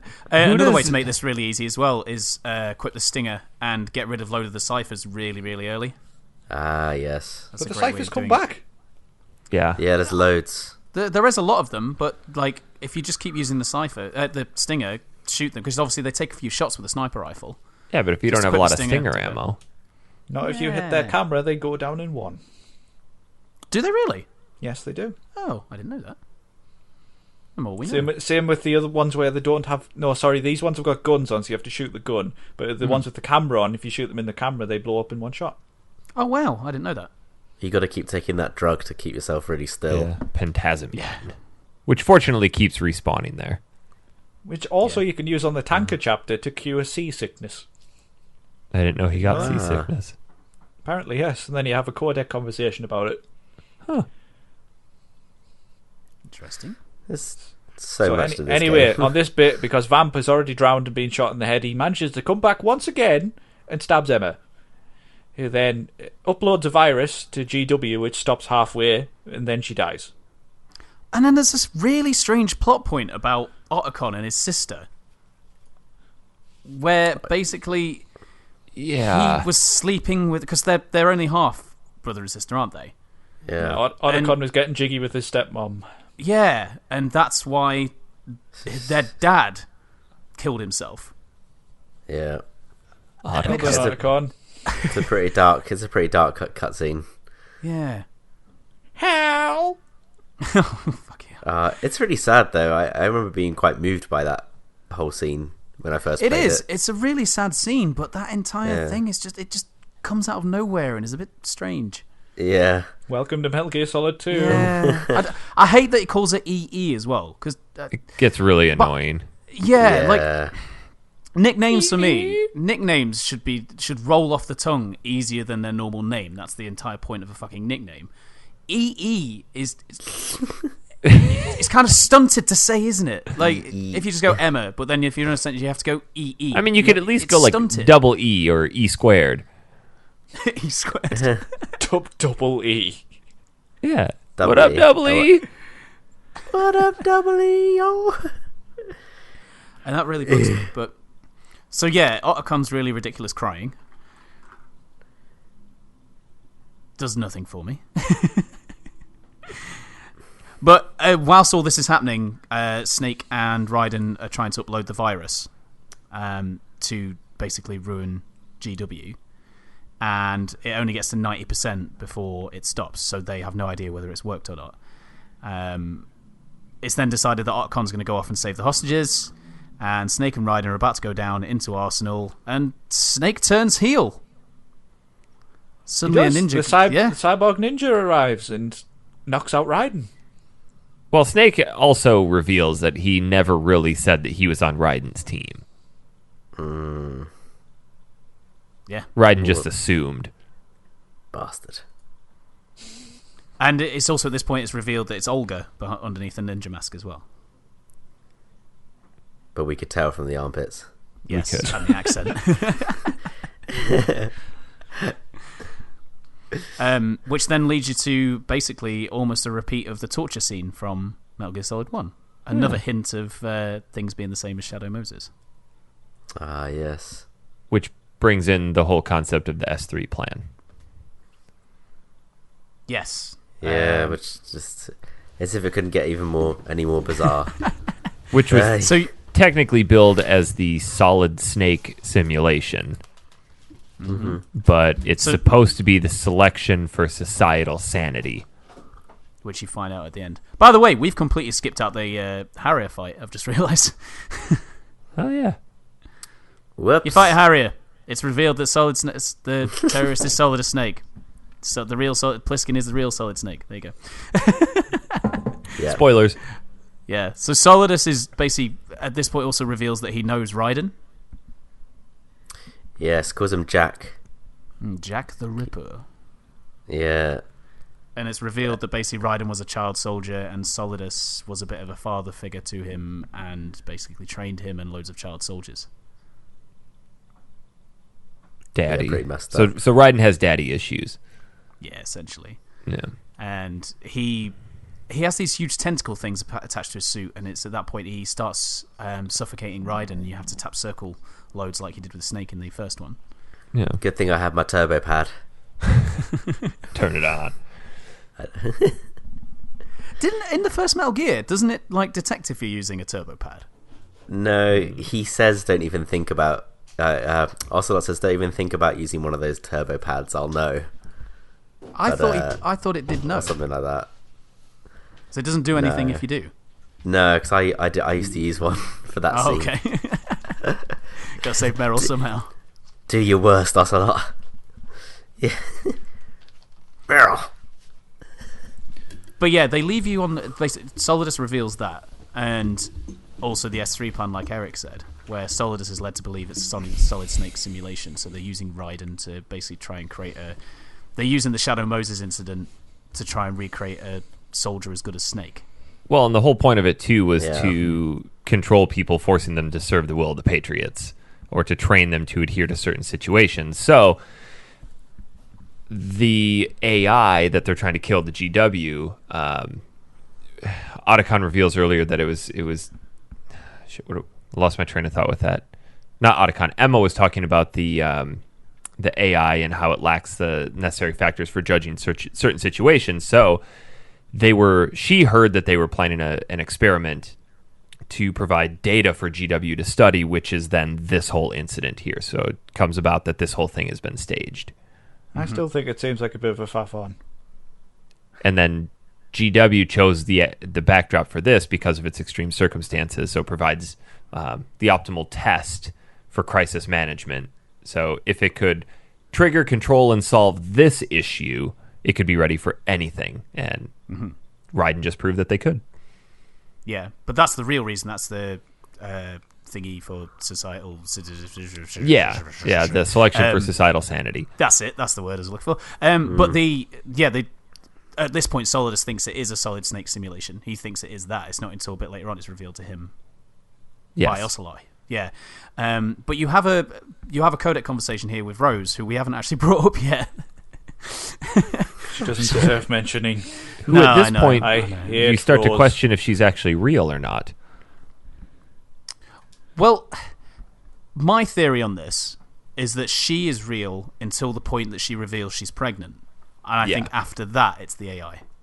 Yes. And because she stops asking Jack about, do you know what day it is?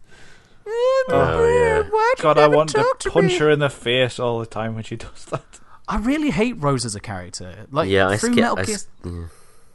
No, go through on. Metal Gear Solid... Sorry. Through Metal Gear Solid 1 and 2, there's such strong female characters.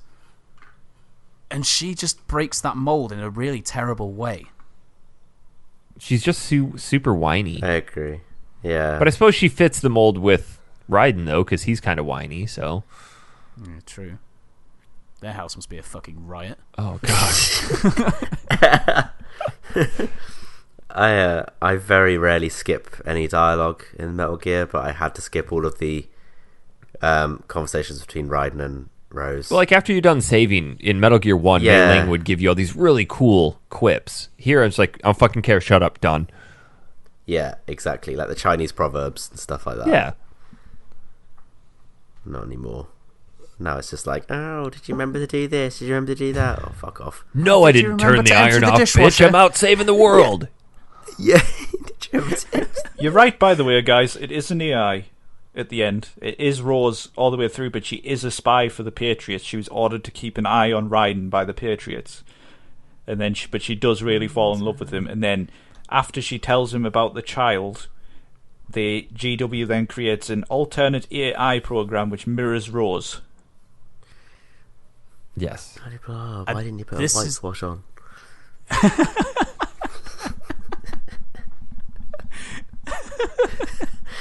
Sorry, Mike. I can't remember what I was going to say. But yeah, just shit character, to be honest with you. But like, yeah, fit the mold well with Raiden, I suppose. But that was it, really. And Emma is something of a strong character in the sense of what she did professionally and her major role in the development of Arsenal Gear and GW. But that's about it. That's what we get. It's no Sniper Wolf. Oh, no. No Meryl. So. No Naomi, because Naomi's quite a strong character as well. Oh, yeah. She comes back, right, in the fourth one? Yeah. Then you get the... and she dies Beast Core because of nanomachines, son. Nano. And, of course, the boss in 3. Yep.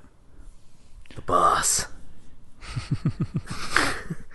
So this is the part of the game where it gets really, really fucking weird. Yeah, the Colonel starts talking a bunch of shit. It's so wild. You're running around naked, for one. With a smooth area. Yeah. No junk. Yeah. Tom, did you really connect with this portion of the game?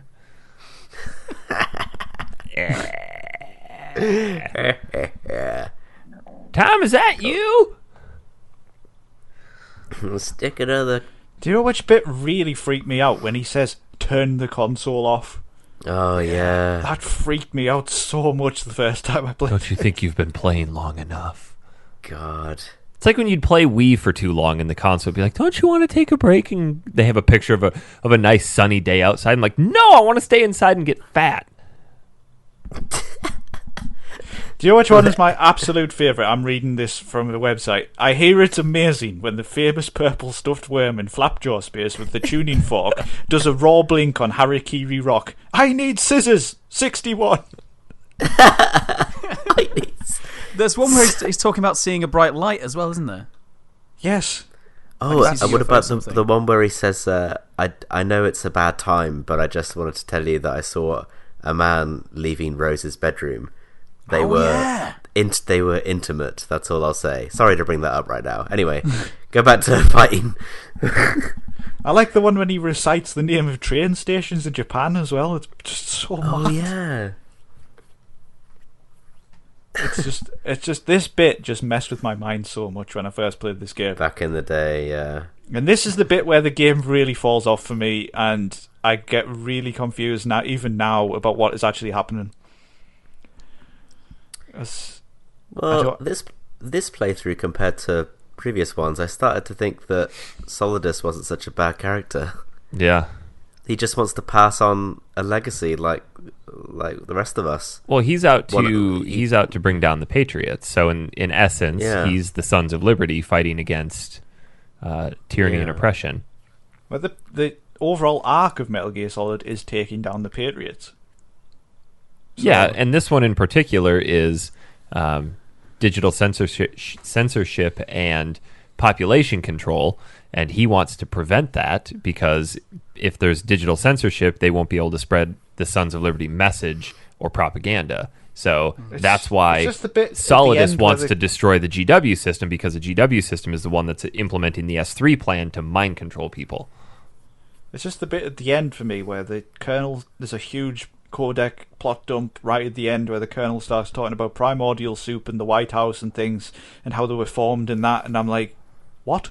Well, at this point, though, Raiden's never actually met the Colonel. So the Colonel in this game is just a digital representation of the Colonel from the Shadow Moses incident. I know, but that bit makes it sound like they're friggin' aliens or something. It's mental. But the thing is, the entire theme of this game is the passing down of information. What we like the theme of the first one was what we pass on through our genes. Yeah. And on this one, it's basically what was passed down through memes. So, like, memes as in the actual, not like pictures on the internet, but memes basically our physical identity and societal identity, those kind of memes. So you could argue, like, the alphabet is a meme, for example, because it's passed down. It's also the plot of Ryzen as well. They talk about memes all the time and that. Oh, yeah, they do, don't they? Mm-hmm. And that's the whole entire, the entire theme of this game. I think the first Metal Gear Solid 3 trailer even showed flashbacks of Metal Gear Solid 1 and 2, and it said genes over Metal Gear Solid 1, it said memes over the Metal Gear Solid 2. Well, that's how society survived for thousands of years, was through passing down traditions and songs and stories. And now we live in a society where all of that stuff is potentially censored. Disposable. Yeah, it's disposable and it can be censored at any time. Because nobody takes the time to memorize anything anymore. Yeah, why should they? That final codec conversation you're talking about, Dan, is just incredibly relevant today. It's crazy listening to that 16 years after the game was released.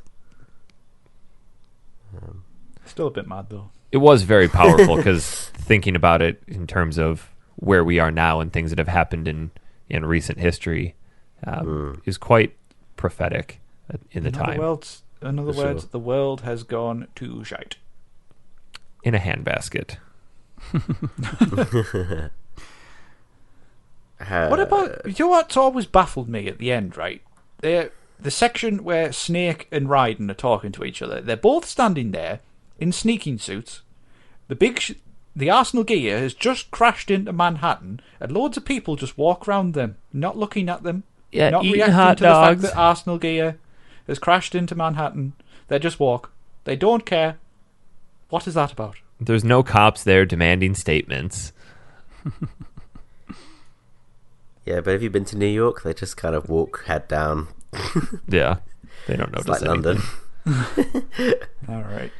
No. What about the bit at the end where you find out all the Patriots have been dead for 100 years? Which doesn't make any sense once you play 3 and 4 either. Yeah. But we skip forward there. Obviously, you meet up with Snake, and Snake gives you all of your stuff back, and he hasn't turned heel, really. Yeah, he hasn't turned heel. He was pretending just so he could get into Arsenal gear. I was confused on how to get out of that hallway with Snake. Yeah, do you just have to practice? Yeah, you have to practice with the sword. I kept shooting him, and then he killed me. See, the whole sword thing irritates me a bit. I didn't like it. No, because I hate it. I absolutely hate it. And it was obviously like put in there for people who wanted to play as the ninja in the first one. I know you can play as the ninja in VR missions, but the people who wanted to play as the ninja so much, they just put the sword in there. And then it annoys me because like you get the sword, then the next time you see Solidus, he randomly has swords now, and you're like, oh, well, I'm going to have a sword fight with him then. Yeah, but and it's not explained. Who cares? Yeah, it's not explained why he has swords at all. It's just, oh, he's there and he has swords now. Yeah, we have stingers, we have tons of weapons, but let's fight with swords.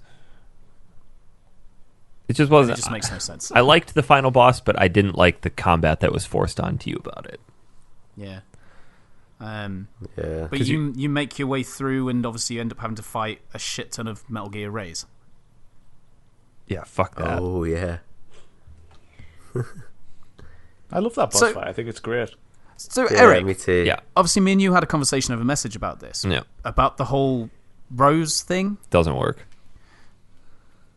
So, to explain for the listeners, basically all of the Metal Gears, you see their energy bars, and have all got like codes of which Metal Gear they are. They're all being controlled by the AI. And there's one that is R05E, which obviously says Rose.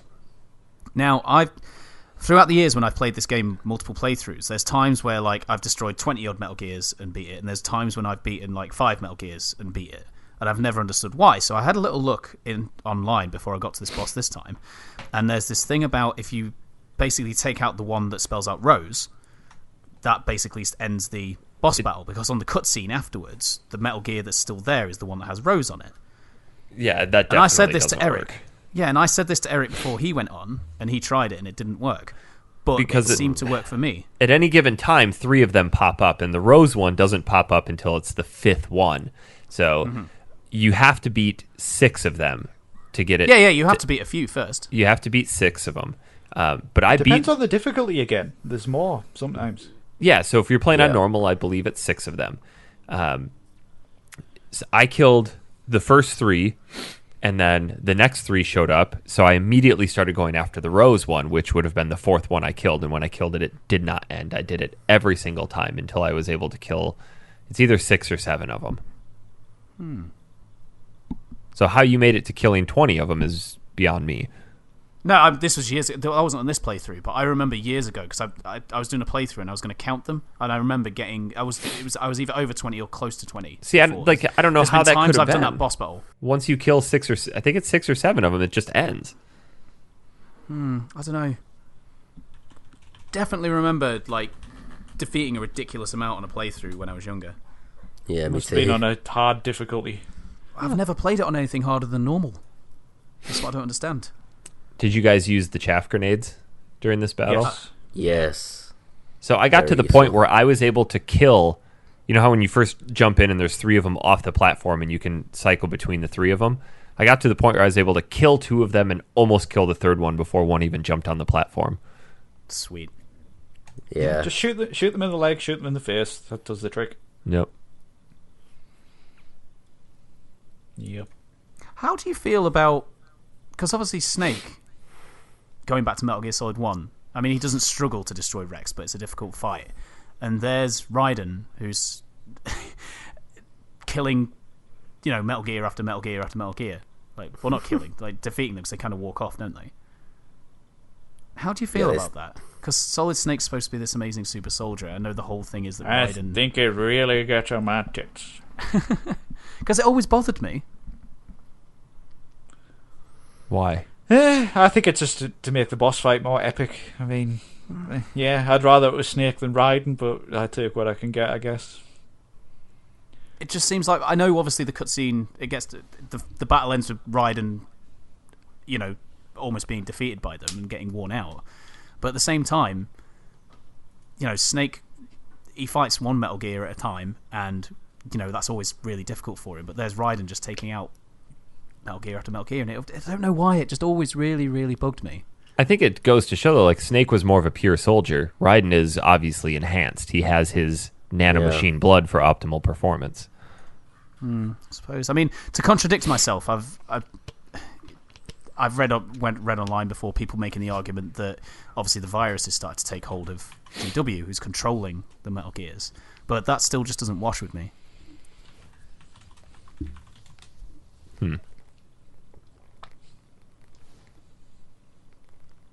And then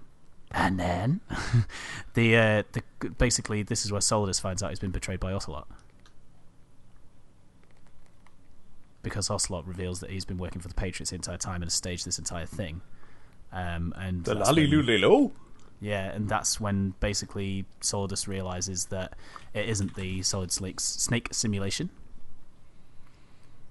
And you have that really badass scene where Solidus starts just taking out Metal Gear single-handed, which I fucking love. With his muscle suit. With his tentacles. Because, I mean, they're only walking off when Raiden's fighting them, but he actually just obliterates the Metal Gear Ray units. And that's even though he's only got a machine gun. Yeah. What is that about? But yeah, that's basically all of it, isn't it? That's it, yeah. Arsenal Gear ends up smashing into New York, which unfortunately you don't get to see because it was censored. You guys know about that, right? No. So basically, you see Arsenal gear coming out of the water, and then suddenly it fades to white, and then you hear the smashing of it crashing, and then suddenly you're on the rooftop. Okay.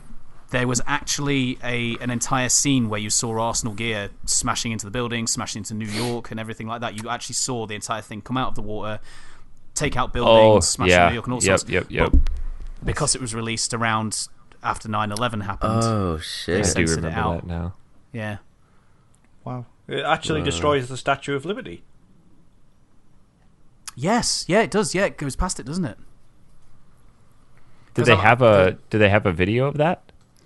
No, I don't think it's ever been released. It's never been released. I don't know if they actually created it and it's hidden away somewhere, but there was also meant to be another character called the Chinaman. Yeah, he was going to be the one you'd face, where you fight Vamp. Yeah. He was going to be the one you'd face there, and then they got rid of him and they basically put a load of his abilities onto Vamp. Huh. Interesting. So, that ending, I know we touched on it a little bit, especially with when David Hayter was on as well, we mentioned, and you've already said, Eric, that it's quite prophetic now. I was blown away this time by how relevant this is. I mean, I kind of knew it was a little bit, but playing it now, it's mental how Hideo Kojima just predicted so much of this stuff. He's the god of video games. Yeah, it's mad. It's mad. It's just, it's so true with when the Colonel and Rose are talking about information that is just such a huge amount of it, and it's all pointless shit. It's just kind of talking about Twitter, basically. Fake news. And just to continue to distract the masses from what's really going on. It's kind of scary. I feel a bit dirty after watching it. Like, oh Jesus. Oh yeah. But no, we live in weird times. Like, the information age we're still in the wild west of the internet. There's no real regulation as such, but you see censorship starting to creep in, and it kind of starts to circle around us. And I think it draws upon so many of those issues and highlights those facts in society that we live in today. Yeah, everybody wants to control the flow of information and then what's out there to push their own agenda. Yeah, exactly. A lot of times people don't know it's happening because of the old adage, just keep them fat and happy, and just they don't need to know what they don't know. Absolutely. I'm scared now. We're being controlled by the Patriots. You're being controlled by Factory Sealed. No, nobody wants that. That's the worst case scenario. Deep down, everybody does. I mean, culturally, we are at such a turning point. And sometimes I think people don't realise that. You look back through history of turning points of culture and society and everything, and you could argue that we're living through one right now. Yeah, and we won't recognize the relevance of it till 20 years from now when we sit and see the ramifications of what happened. I still don't get the relevance of 1776, to be honest. It's okay, you're not free enough to get it. Well, I love the whole thing where Rose is saying we're all taught the same thing: be nice to other people, but beat out the competition. You're special, believe in yourself, and you will succeed, and all this kind of stuff. But it's only obvious from the start that there's only a few people in the world, or only a limited number, that can actually succeed in life to do those things. Well, and you look at education too. That's one of the big lies that we tell kids is you can be whatever you want. It's like, well, you really can't. Yeah. I mean, do you want to be an astronaut? Yeah. Are you good at math? No, I suck at it. Well, then you probably can't be an astronaut. You're not special. You're not unique. There's millions of people just like you. Apart from me, of course. It's a harsh reality. No, because everybody wants their unique voice heard. Mm-hmm. But like this touches on, everyone has their unique voice, but most people are just chatting a load of shit. Yeah. Jesus, that's us. Guys, this game's about us. All comes full circle. Oh, God. Well, this is the last episode of Factory Sealed. This is how the podcast ends, not with a bang, but with a whimper. No, not with a bang, with a what? I mean, towards the end there, we skipped over quite a lot of plot points towards the end there. But, all the links to Metal Gear Solid 1 were obviously on purpose to test this AI, and there was the Fox die as well. The virus was supposed to mimic the Fox die, which I don't think we touched on. How did when you guys played this originally, and before all the explanations were made about it being supposedly linked to, it was supposed to be linked to Metal Gear Solid 1, the Shadow Moses incident, how did you guys feel about everything seeming to be repeated? Because when I first played it, I was a bit like, why are they just doing this again?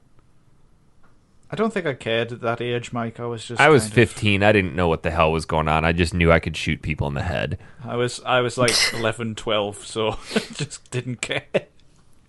Just me More then. Metal Gear. Yeah, I don't think I... Old before your time, my friend.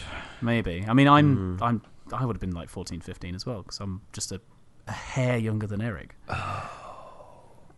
And yeah, I until I got to those points where, like, obviously the plot explained why it was all the same. It was bugging me. I was like, they're not getting new ideas. What's going on here? I have nothing but fond memories of this one, to be honest. I really liked it. I liked all the bosses. The storyline was a bit confusing as a child, but I'd still get put off by playing as Raiden. Even still, I understand the whole plot point behind it, but I play Metal Gear to play as Snake. So it's not my favorite ever Metal Gear, but I like it. It's Tom's favorite ever. No, the original is. Oh. MGS. 3 for me. 3 for me as well. I've only played 3 once. Oh, I've only played 3 once as well. I didn't care for it. I didn't really care about it that much. Yeah, I didn't like it. What? I've never played the Subsistence version, which I've heard is a lot better. Yeah, they fixed the camera on it. Yeah, that's the one I played. Because a lot of the areas in there, you've got kind of a bit of a fixed camera, a bit like the overhead thing, a bit like Metal Gear Solid 1. Not quite the same, but sort of like that. Whereas in the Subsistence version, you have like full control of the camera around you with the right stick. I didn't care for the open jungle scenes, to be honest. I kind of like the confined corridors of the previous games. I didn't care for the you food love mechanic Final either. Fantasy 13. Oh, press forward and occasionally X. And the whole bandaging and stuff was kind of pointless. Go in the menu and pull bullets out of yourself. Oh man, Metal Gear Solid 3 is going to be a riot with you two, isn't it? Yeah. It is too right. I'll like it, Mike. Don't worry. It'll be interesting though. Half of us aren't bothered by it. Plus, it's got so much Eva. We like her. Eva. Big Mama. God, that's right. That is her name, isn't it? It is in Metal Gear Solid 4. And I was expecting her to be really fat, and she wasn't, and I was disappointed. Oh, into the old BBW. Shall we move on to listener questions? We shall. Josh, well, let's see. Do we have any that are relevant to this? We answered David Merkel's question last week about opinions on Raiden and everyone's favorite boss, so we can skip that. Did we answer Dalton's last week? Yes. Yep. Because he squealed because David Hayter. That's right. Although there was one part of Zach Foley's that he added afterwards. Who wore it better, Olga or Grey Fox? Ooh, definitely Grey Fox because there was less Grey armpit Fox. hair. Hold on. No, Dalton. It was Dalton Suitors we read out last time, not Dalton Summits. There's too many Daltons.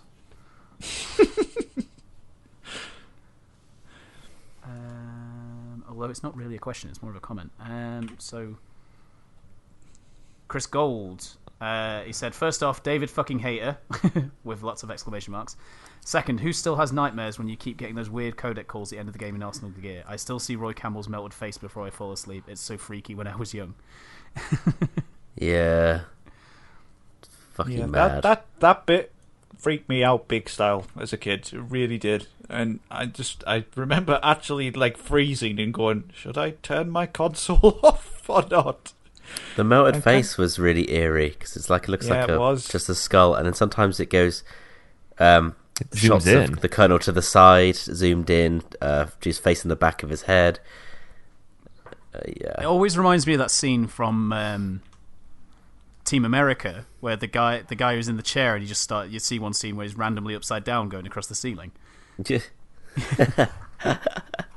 Yeah. Also, can they see those images of the people when they're doing the codec? That's another point.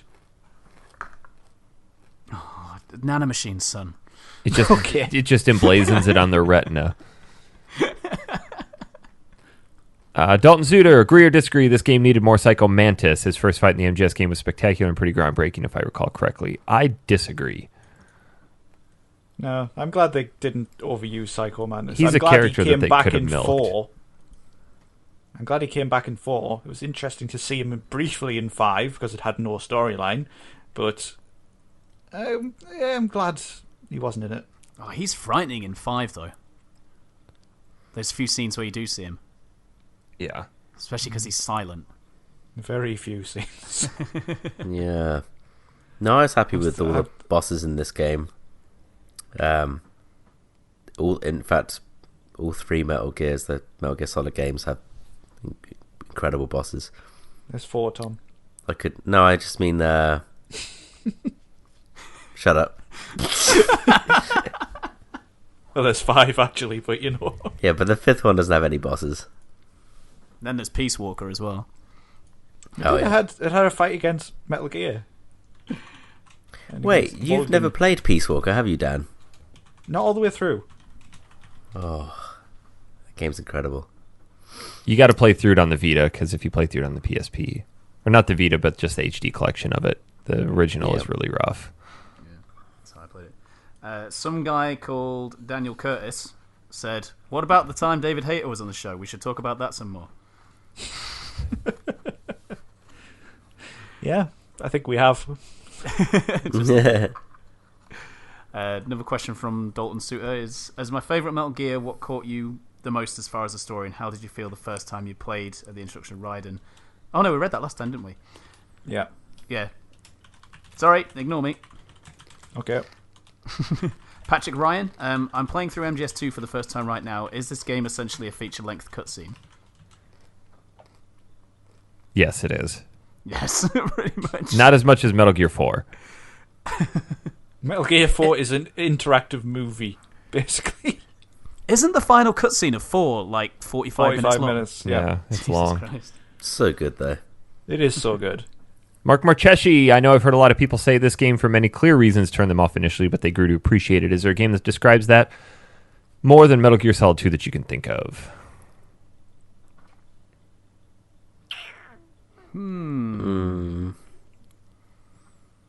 I think for some people they might associate the Dark Souls series with that. Yeah. Definitely for me, Demon Souls. Yeah. It was hard as fuck, and then I started to appreciate it. I know that Kingdom Hearts was like that for a lot of people because of how slow they start off. Especially 2. Eric doesn't know. No. I know about number 1. Well That's done. it. Yeah. I made it far into that series. That's it. It's for me, it's any game where the format has suddenly changed, or the introduction of a new main character. So maybe Resident Evil 4, because everyone was used to the tank controls and I'll never appreciate that game and everything, and then suddenly, maybe at first people were like, "Oh, I'm not sure about this over-the-shoulder look and the feel of it," but I don't know. Or maybe people played it straight away and thought, "This is amazing." See, Metal Gear 4 goes with that kind of over-the-shoulder thing, and I love that game. Metal Gear 4? Yeah. Does it? Oh. It does indeed. Yeah, it's not top down. I'm definitely going to have to play that again. Jay Jorgensen says, do you hate it when you go pee and then sneeze and it goes everywhere?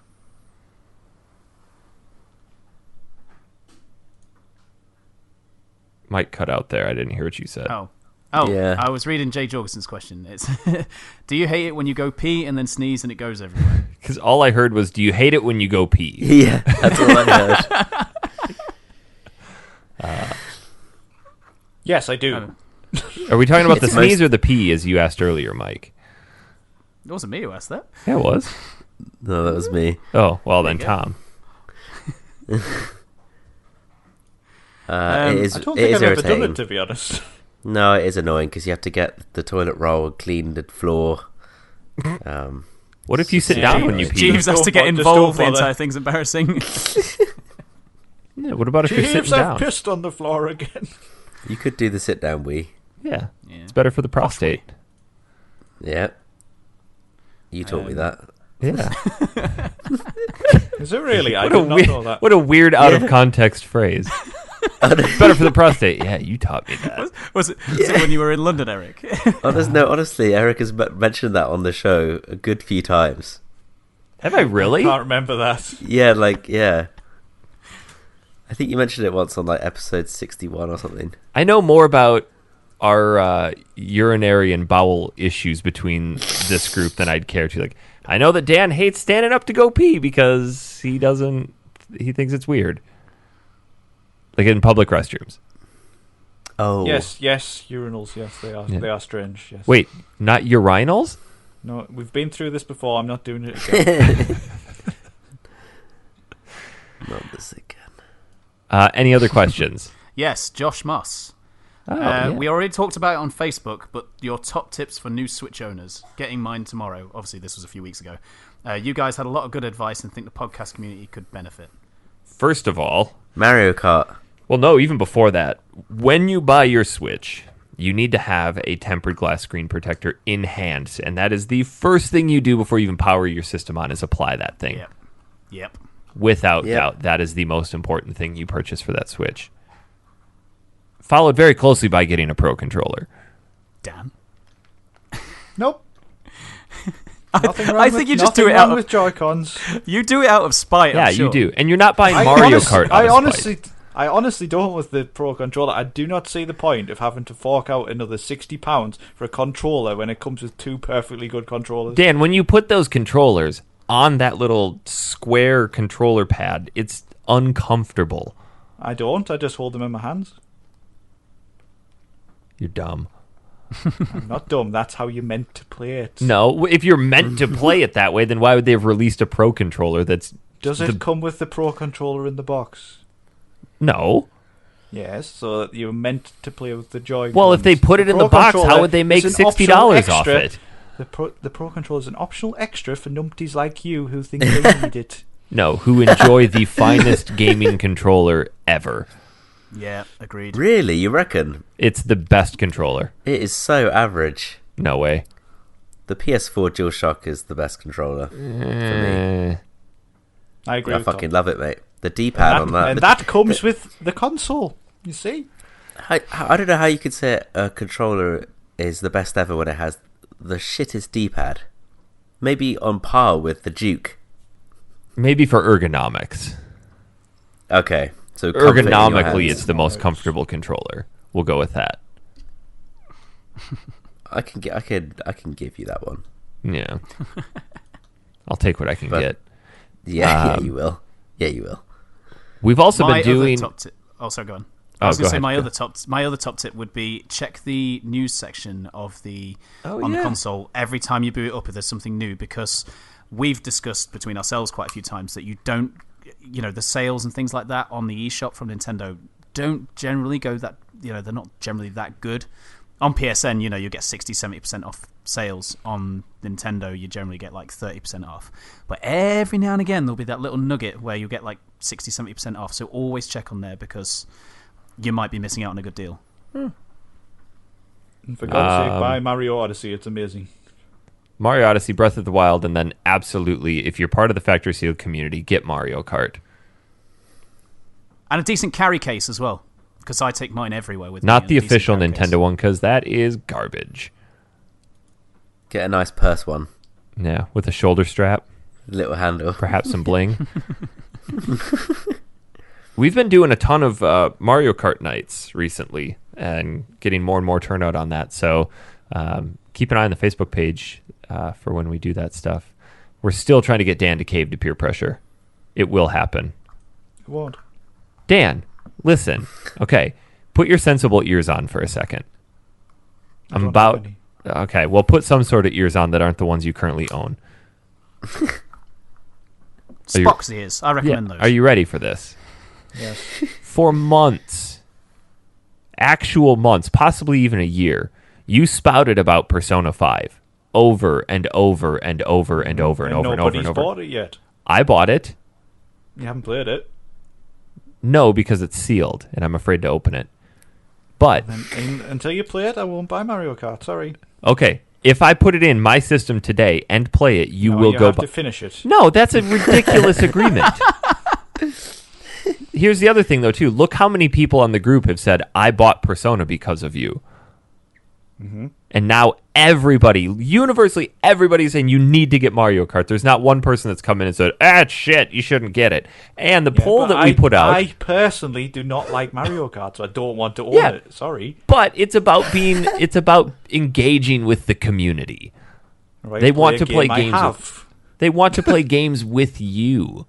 Right, we'll play a game I have. But everybody has Mario Kart, and we're all playing together.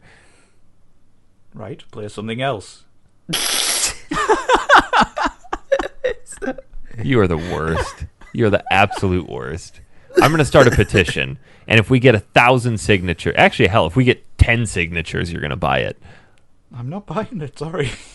But, here it is. Here it is, guys. I think this is what Dan's been holding out for. If somebody buys it for you, you'll play it.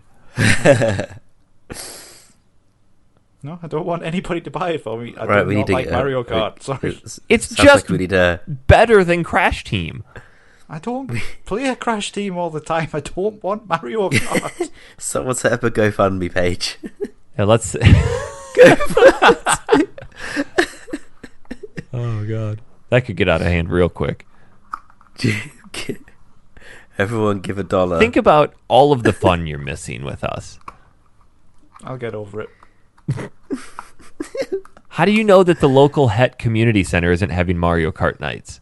You could go down there with the old biddies. Because I don't want to play Mario Kart. You could go down there with the old biddies and turn them from Pinochle to Mario Kart. I still don't want to play Mario Kart. But we want the night with a game of bundle. Yeah. Oh, gross. There'd be a lot of broken pelvises. No more bundle at the community center. 6 people died yesterday. This is a bundle-free zone. We'll get you to cave eventually, Dan. You won't, but keep trying. God damn it. Shit. Such a misery, Guts. Yeah, no kidding. Debbie Downer. Grumple puss over there. Right, yeah, I'll just go waste £50 on a game I don't want. It's not wasting, it's investing in the community. Well, they're fine playing with you guys. You're engaging enough. But how cool would it be to have all 4 of us playing together? Me and Eric played a load of Mario Kart with a load of listeners last Sunday for hours. And do you know all they said all the way through? God, I wish Dan was here. Yeah, every one of them. Eric, Mike, why isn't Dan here? Does he not love us? We had to say Dan is a grumple puss. No, they didn't. They did. No, they didn't. I was playing the other night. I think at one point we had 7 or 8 listeners in, and we were on Discord chatting away, and everyone's like, oh, it'd be so great if Dan were here. Yeah, okay. What about poor Tom, anyway? Well, no one mentioned me. Well, no, they knew Tom would eventually be there. They figured he's probably sleeping or at work, but they just wanted to have you there too, Dan. Okay. Don't believe you. Listen to the videos. No. No. A couple more housekeeping issues. Buy it just to shut you up, for God's sake. Yeah, please do. Yes! Woo. The plan is working! he will eventually crack. It's going to happen. A couple more housekeeping issues before we call it a week. Zach Foley has he's started a Google Doc of everybody's usernames for different systems, Xbox, PS4, Switch, Steam, things like that, so we can kind of work on gathering all that information together so it's easier for us to find each other and play games. You can find that on our Facebook page, which is facebook.com/factorysealedpodcast. It's the current pinned post if you want to find that. Second, we are... Thank you for sorting that, Zach, by the way. Yeah, absolutely. Awesome, thank you. We are getting ready to do a T-shirt order. I have a friend who works for a company that does that, and if we can get a large enough order, they will become cheap enough to do the full-on screen printing on the performance tees. So they won't be the garbage, wash them once and they shrink type cotton T-shirts. So you can find the link to that on our Facebook page. I did create a Bitly link. So if you aren't on Facebook and you want to be a part of that, if you go to bit.ly/2G0AV2N, it'll take you to the order page for it. So the way it's going to work is that once we have a good number of people who are going to order, I'll find out how much the shirts are going to be. We'll have to collect everybody's payment ahead of time, and then your payment will just include shipping to wherever you are around the world. So if you live in Mozambique or next door to me, you'll get your shirt for the same price. Sweet. Sound good? Sounds good to me. And then straddle things whilst wearing it. Oh, yeah. Spread the word. Somebody mentioned we should do bumper stickers. Stickers. Can we get mugs? We can get mugs. All right, gentlemen, this has been a long show. Yes. Oh, it has. I think we should wrap it up. I feel like I'm being bullied into buying Mario Kart. Buy it! Yeah, buy it, Dan. Dan, buy it. Buy it. Buy it or I'll beat you up. Get it. Buy it. I'll go and get it tomorrow. Get it. Yes! Woohoo! Success!